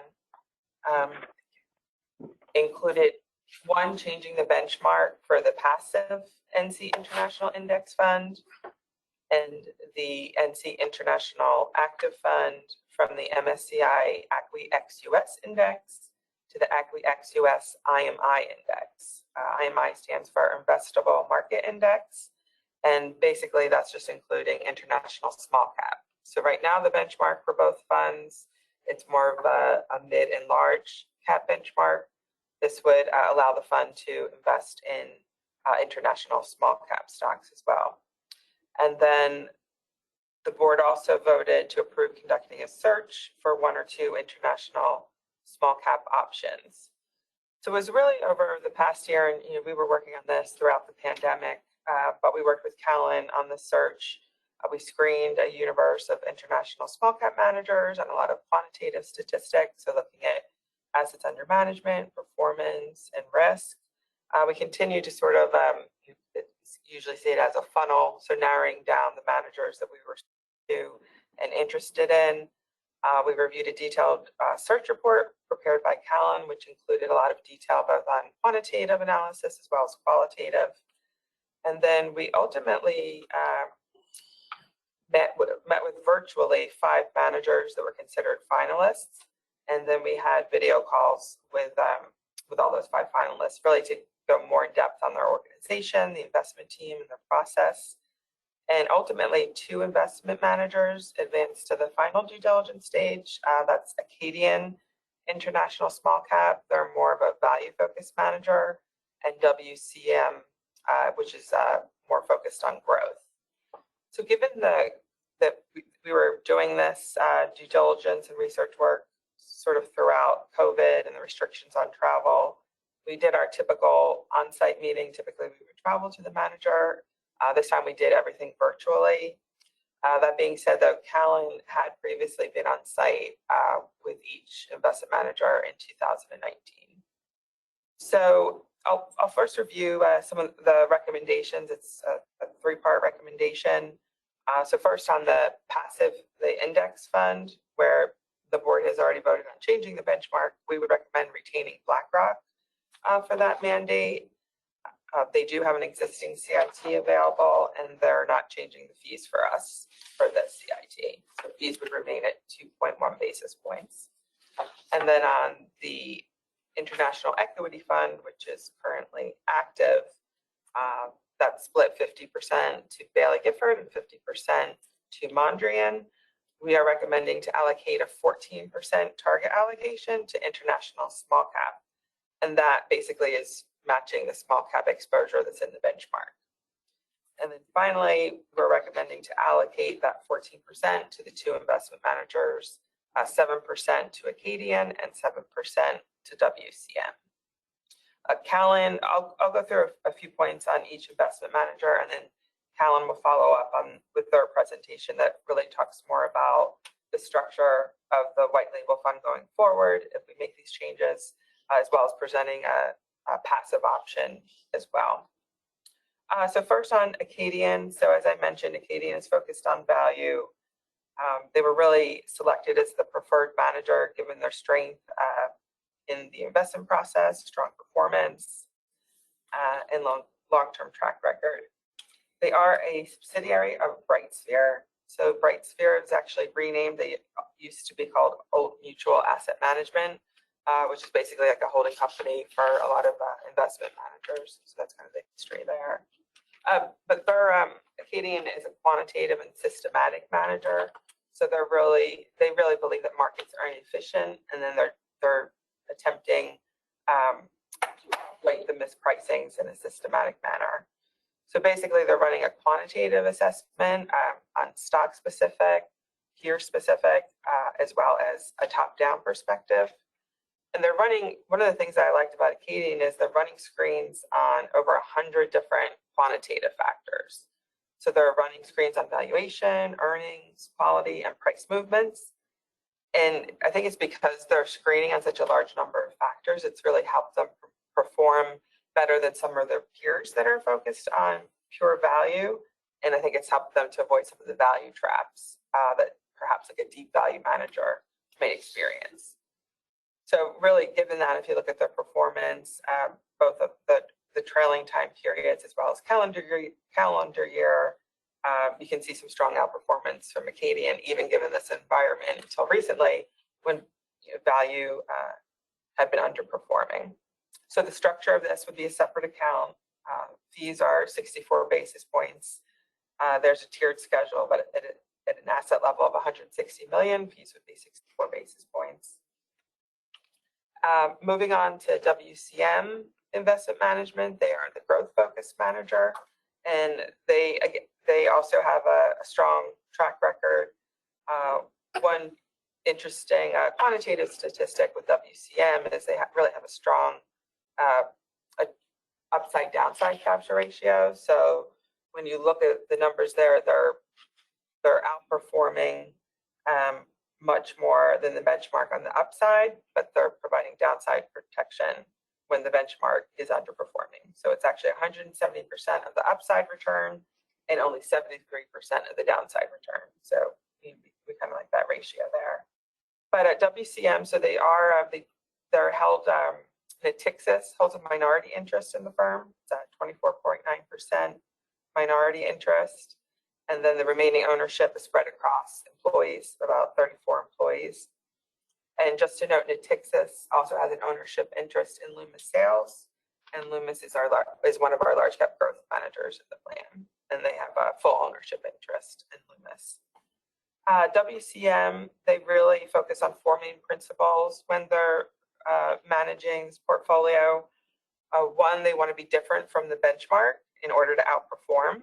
So they do tend to have a higher tracking error, but given this is 7%, this could potentially be 7% of the overall fund. The tracking error is somewhat muted since it's, it's not like it's the whole portfolio. Second, they're looking for companies with an improving competitive advantage. So they're not just looking, do you have a competitive advantage today, but what does it look like going forward as well?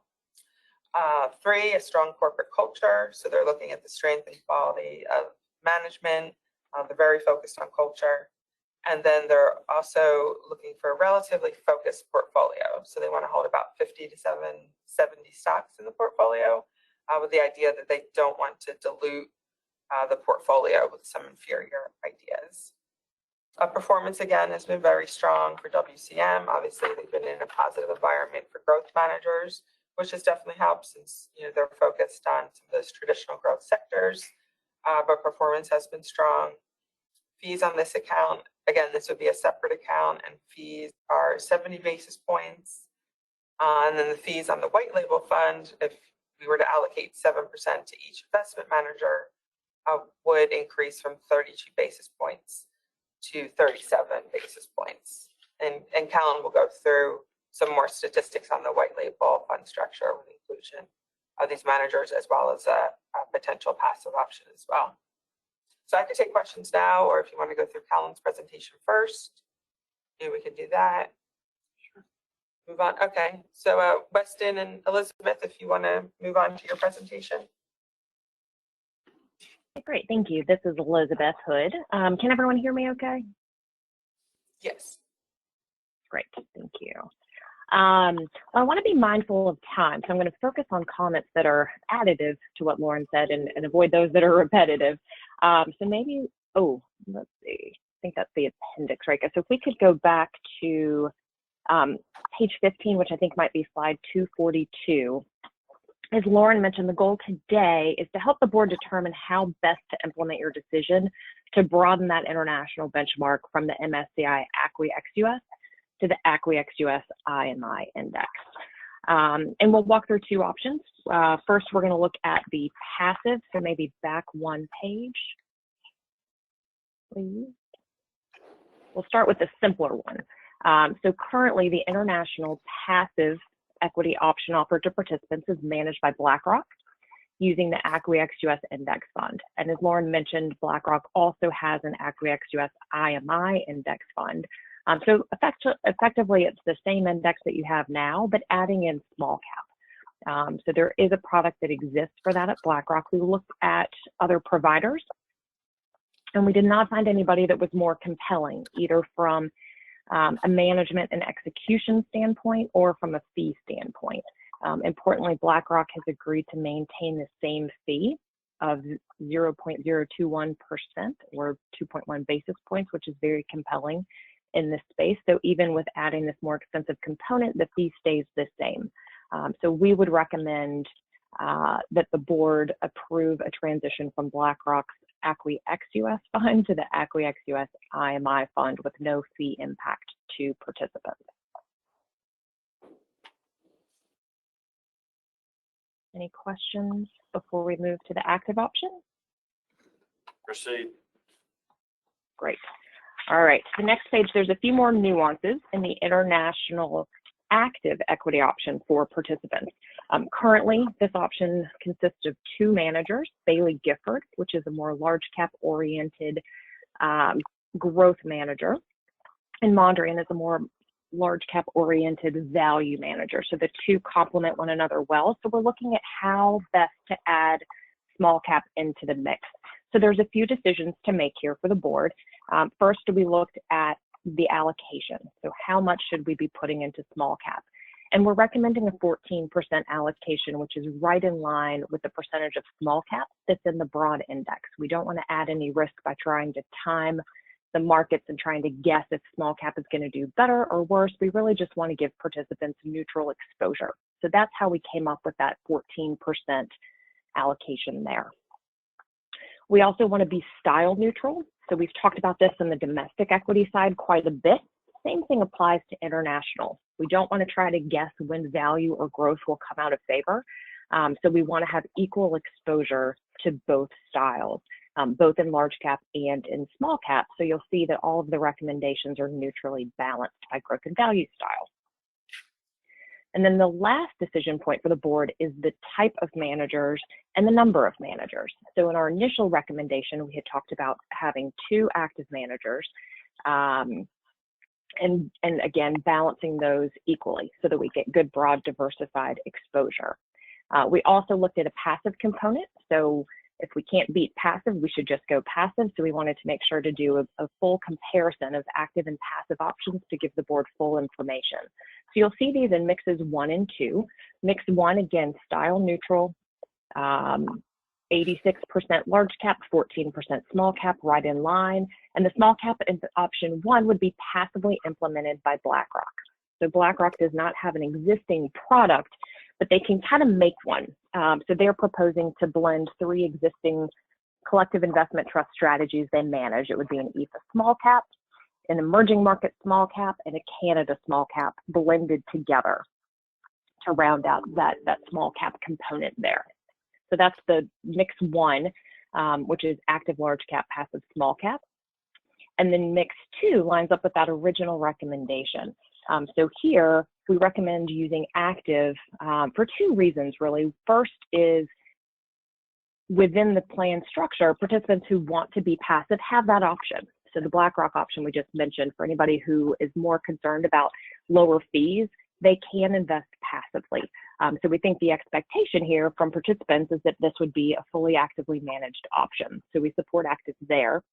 We also have found that international small cap is an area where managers very consistently add a good bit of value over the index. So we think there's a compelling opportunity for active management.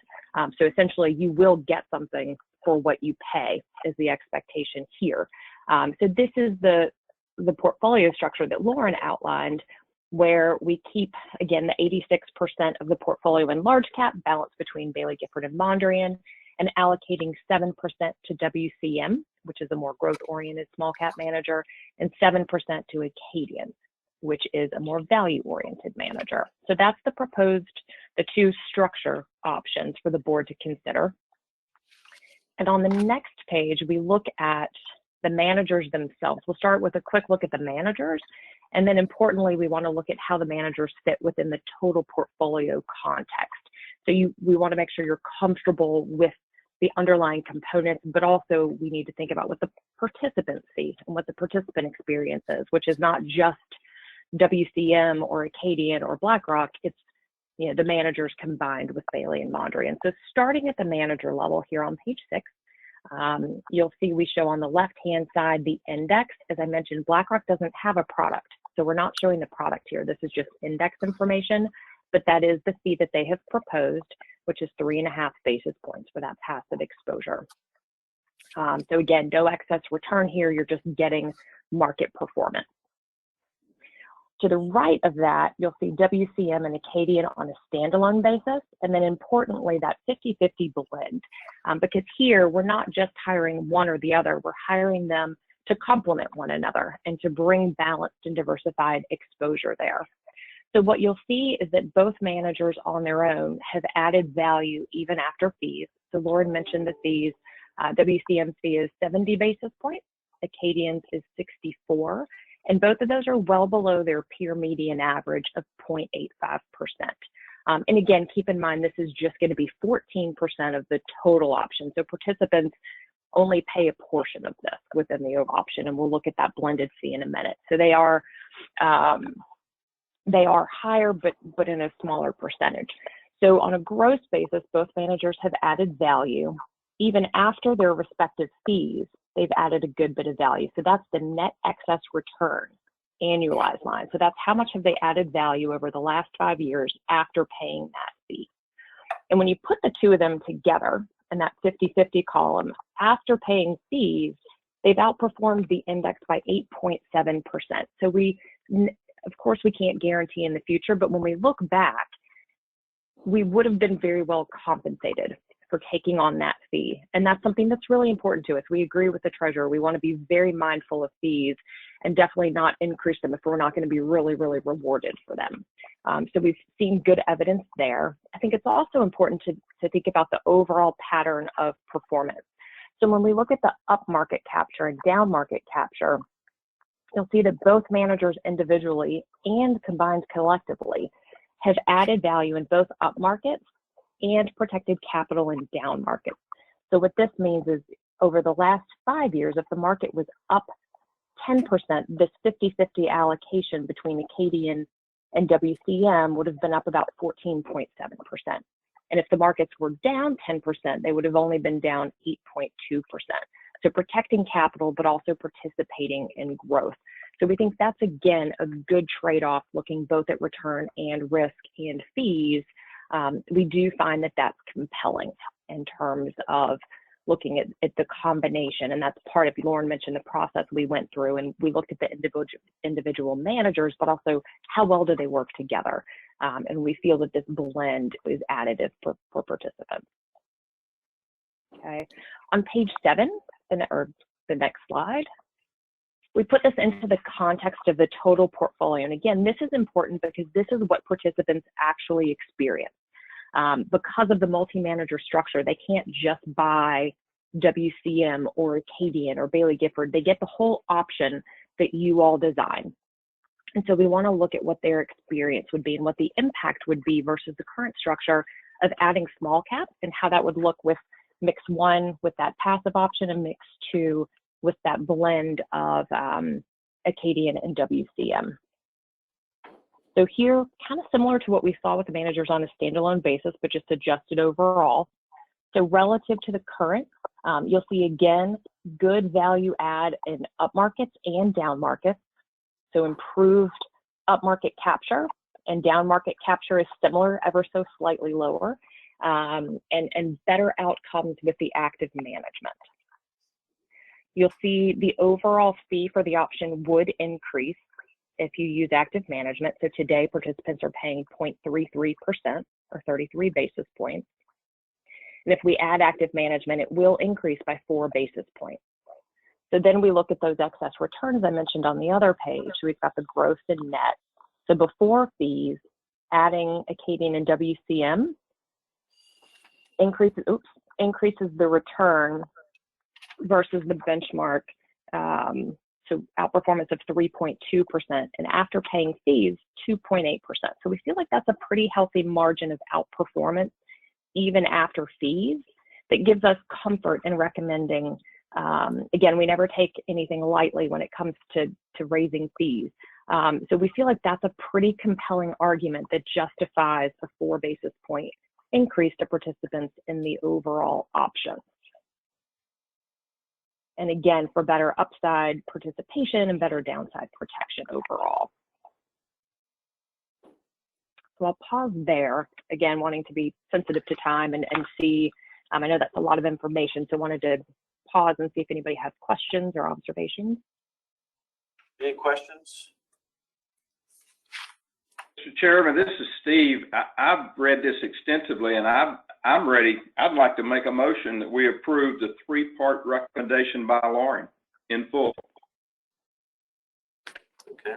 This is Melinda. I'll second that motion. Motion is second. Further discussion? This is a question from the treasurer to Callan. Does Callan receive any compensation in any form from Bailey Gifford, Mondrian, WCM, or Acadian at any level of the corporate structure of Callan? Let's think about that first. Yes, we do. It is in no way, shape, or form related to any recommendations or advice that is given to clients. But the managers do pay Callan for consulting and for research and advice. Okay. And that is, we do fully disclose that in all of our reports to NC SRP every quarter and in all of our search materials. Just a small follow-up question in the spirit of transparency.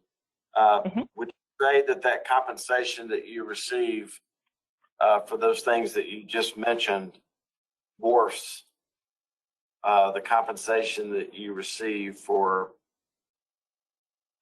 being our consultant? I'm sorry, I didn't catch it. Did you say it's are you asking if it's more than? Does the compensation that you receive from Bailey Gifford, Mondrian, WCM, and Acadian, those compensation items that you just mentioned, what we'll call outside compensation, does that in totality dwarf the compensation that you receive from us proportionally to be our consultant? It does not. I honestly don't know the exact amount they pay us. That there's a separate division that provides those consulting services, and as part of our, we have processes in place to make sure no conflicts materialize, and as such, I don't even know how much they pay us. I just know that they're clients. I can tell you that division represents around or less than 10% of our overall revenue, and so the rest of that revenue, about 76% comes from consulting to clients like North Carolina. So I would say our consulting revenue definitely dwarfs any revenue that we receive from consulting to investment managers. I could have our accounting department follow up with the exact dollar amounts. That's something that we can make available, and they can provide it directly to you, but Weston and I never have any information on that. Again, for the obvious reason that we don't want to be conflicted in having any interaction there. And just for the record, I just want to state, not to belabor this, but we hire you to be an objective third-party source who is receiving compensation from the people you're recommending. That's accurate, correct? Yes, and we're also recommending managers from whom we don't receive compensation. So there is no bearing on that compensation and the recommendations that we make. So you're correct, there are some managers from whom we receive compensation, and also that does not impact our recommendations that we make. Or going back to the motion that's on the floor. Sorry. Are any of these groups that you do not receive outside compensation from? Let's see. No. So BlackRock, yes, BlackRock, Acadian, and WCM we do receive compensation from all three.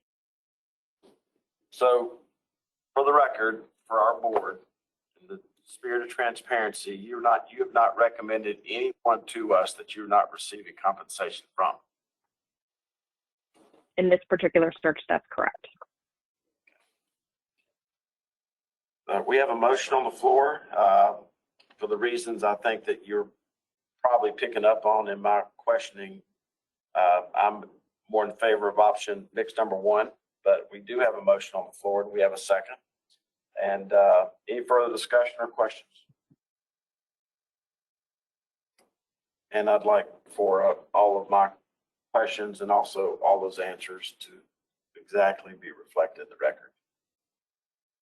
Exactly. Thank you. Any further discussion? Okay. Hearing none, the clerk will call the roll. Jamela Thomas. I'm in favor of Abstain.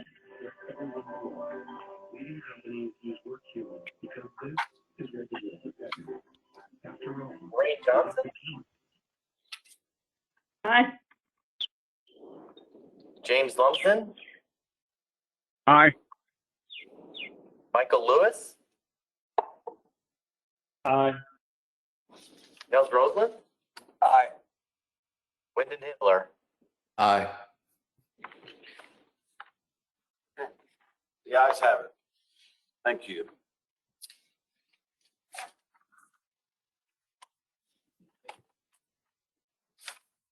I guess we're on, Lauren, we're on 12. Yes, the compliance update. How long is that? I can be very brief. Compliance and stable value update. Okay. Very quick. I'll do 4 through D in probably about 5 minutes. Okay. Bear with us, folks. So first, just on the compliance review, none of our managers held any holdings during the quarter that appears on a prohibited list. We continue to monitor all manager guidelines on a daily basis, and there were no issues during the quarter.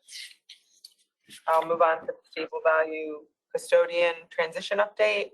And Paula Galliard had touched on some of this already, but we did transition assets representing $2.1 billion from Wells Fargo to BNY Mellon on April 1st. In total, it was just over 2,000 positions were transferred over to BNY Mellon. And both Wells Fargo and BNY Mellon worked together to reconcile all of those positions.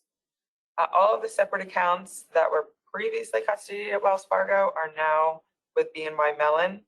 This does include one separate account that's managed by Dodge and Cox that actually continues to be custodied at BNY Mellon because they were actually previously already custodied there, given the structure of a separate account GIC or separate account guaranteed investment contract.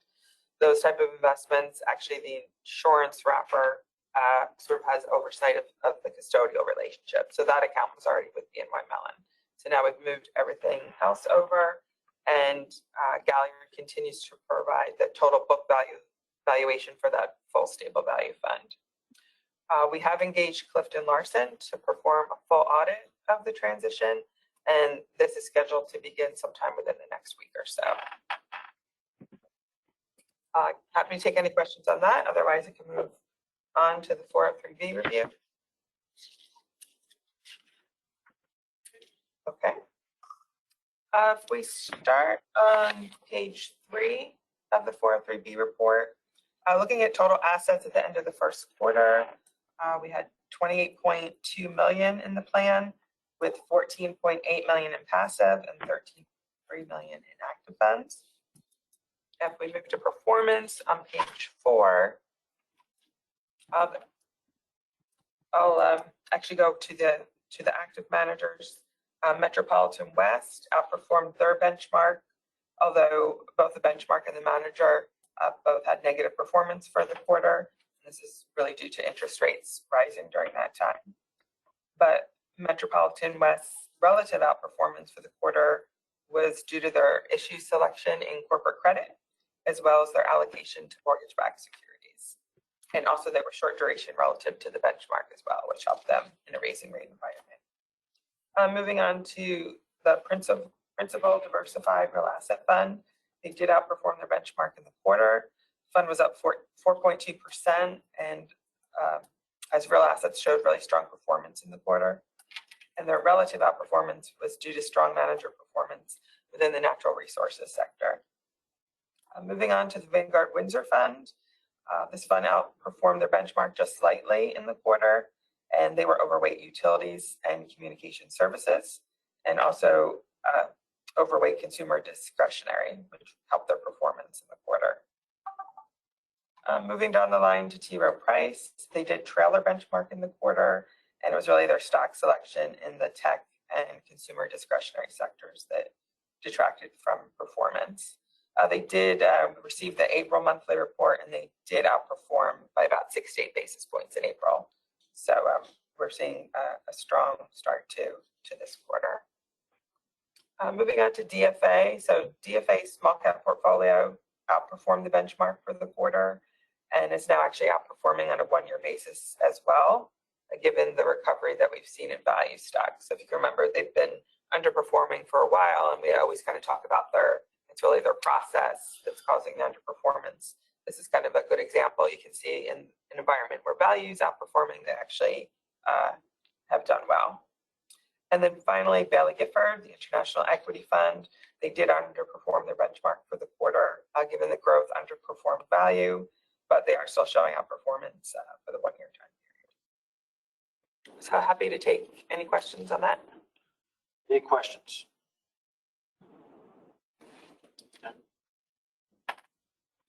Was that all 3 of them? Yes. Sorry, I lost. All right. We're now down to our public comment section. Did anyone sign up for public comment? We'll now not quickly, take as long as you need. Go around go around the board, and before I turn it over to board members, and I'll start with the newest board member. Just want to give our Jeff an opportunity to say hello and offer any comments that you wish. Sure. Thank you, Treasurer. I'm certainly excited about the opportunity to work with these plans and to serve the members of North Carolina. I'm looking forward to working with all of you and the board, as well as the partners on the phone. And lastly, I understand I have some very large shoes to fill. Heels. Heels to fill. And certainly, They're harder my to very fill. best to try to live up to the reputation that Mary has built here. So thank you. Thank you. Thank you for making the choice to come here. As I previously mentioned, part of that decision was based on the culture that I know you've, for lack of a better word, have grown up in. And so when I say if you get the why right, the how's not so difficult. And I think you've heard that probably 5,000 times. I believe Burgundy. Yeah, you bleed Burgundy. So thank you and welcome. Board members, any board members would like to say anything? Great meeting. Yeah. Okay. Any other board members from the phone? This is congratulations to Mary on her pending retirement.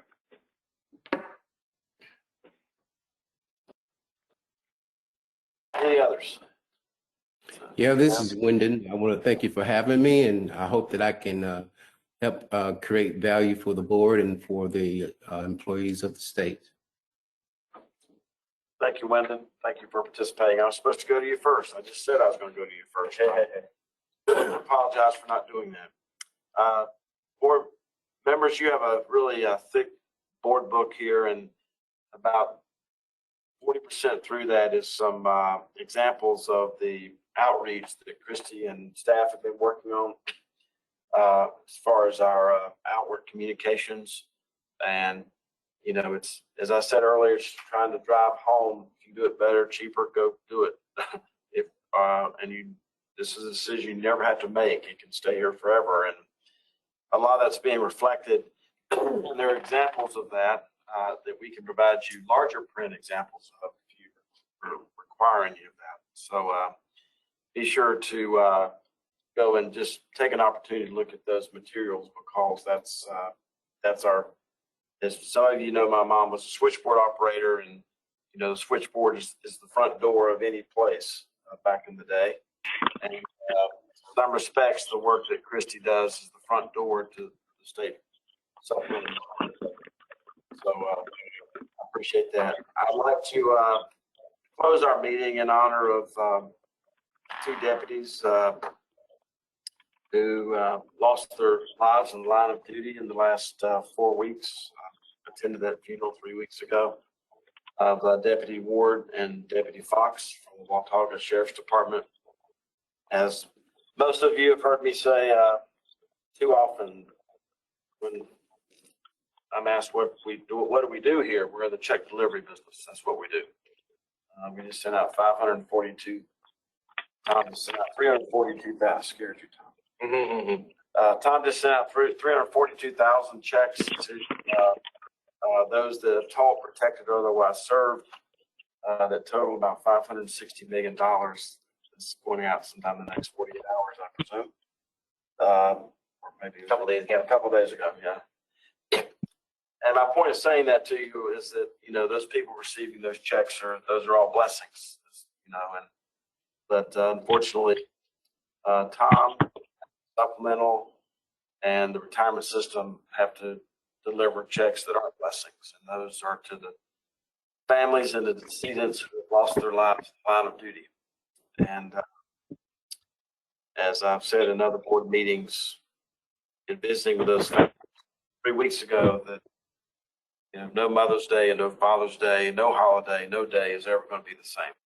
Not only for those mothers and fathers of those fallen deputies, but also their family, their extended family, and the close community that exists in most sheriff's departments across North Carolina, who we represent in these plans. So we will end with a brief moment of silence, and then I'll ask for a motion to adjourn.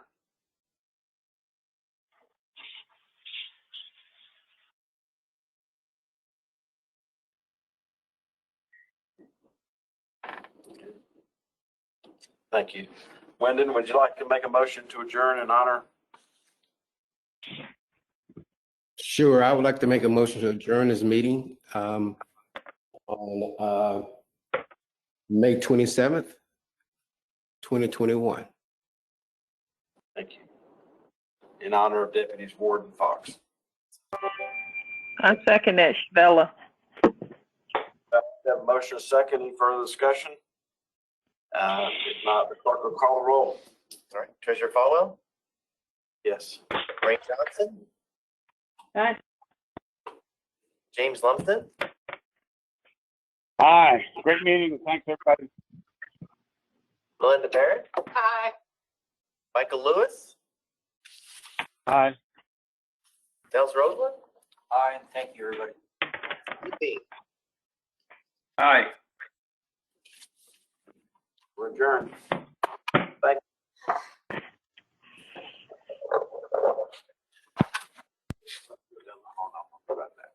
Hmm? He goes down the hall. Okay, sure.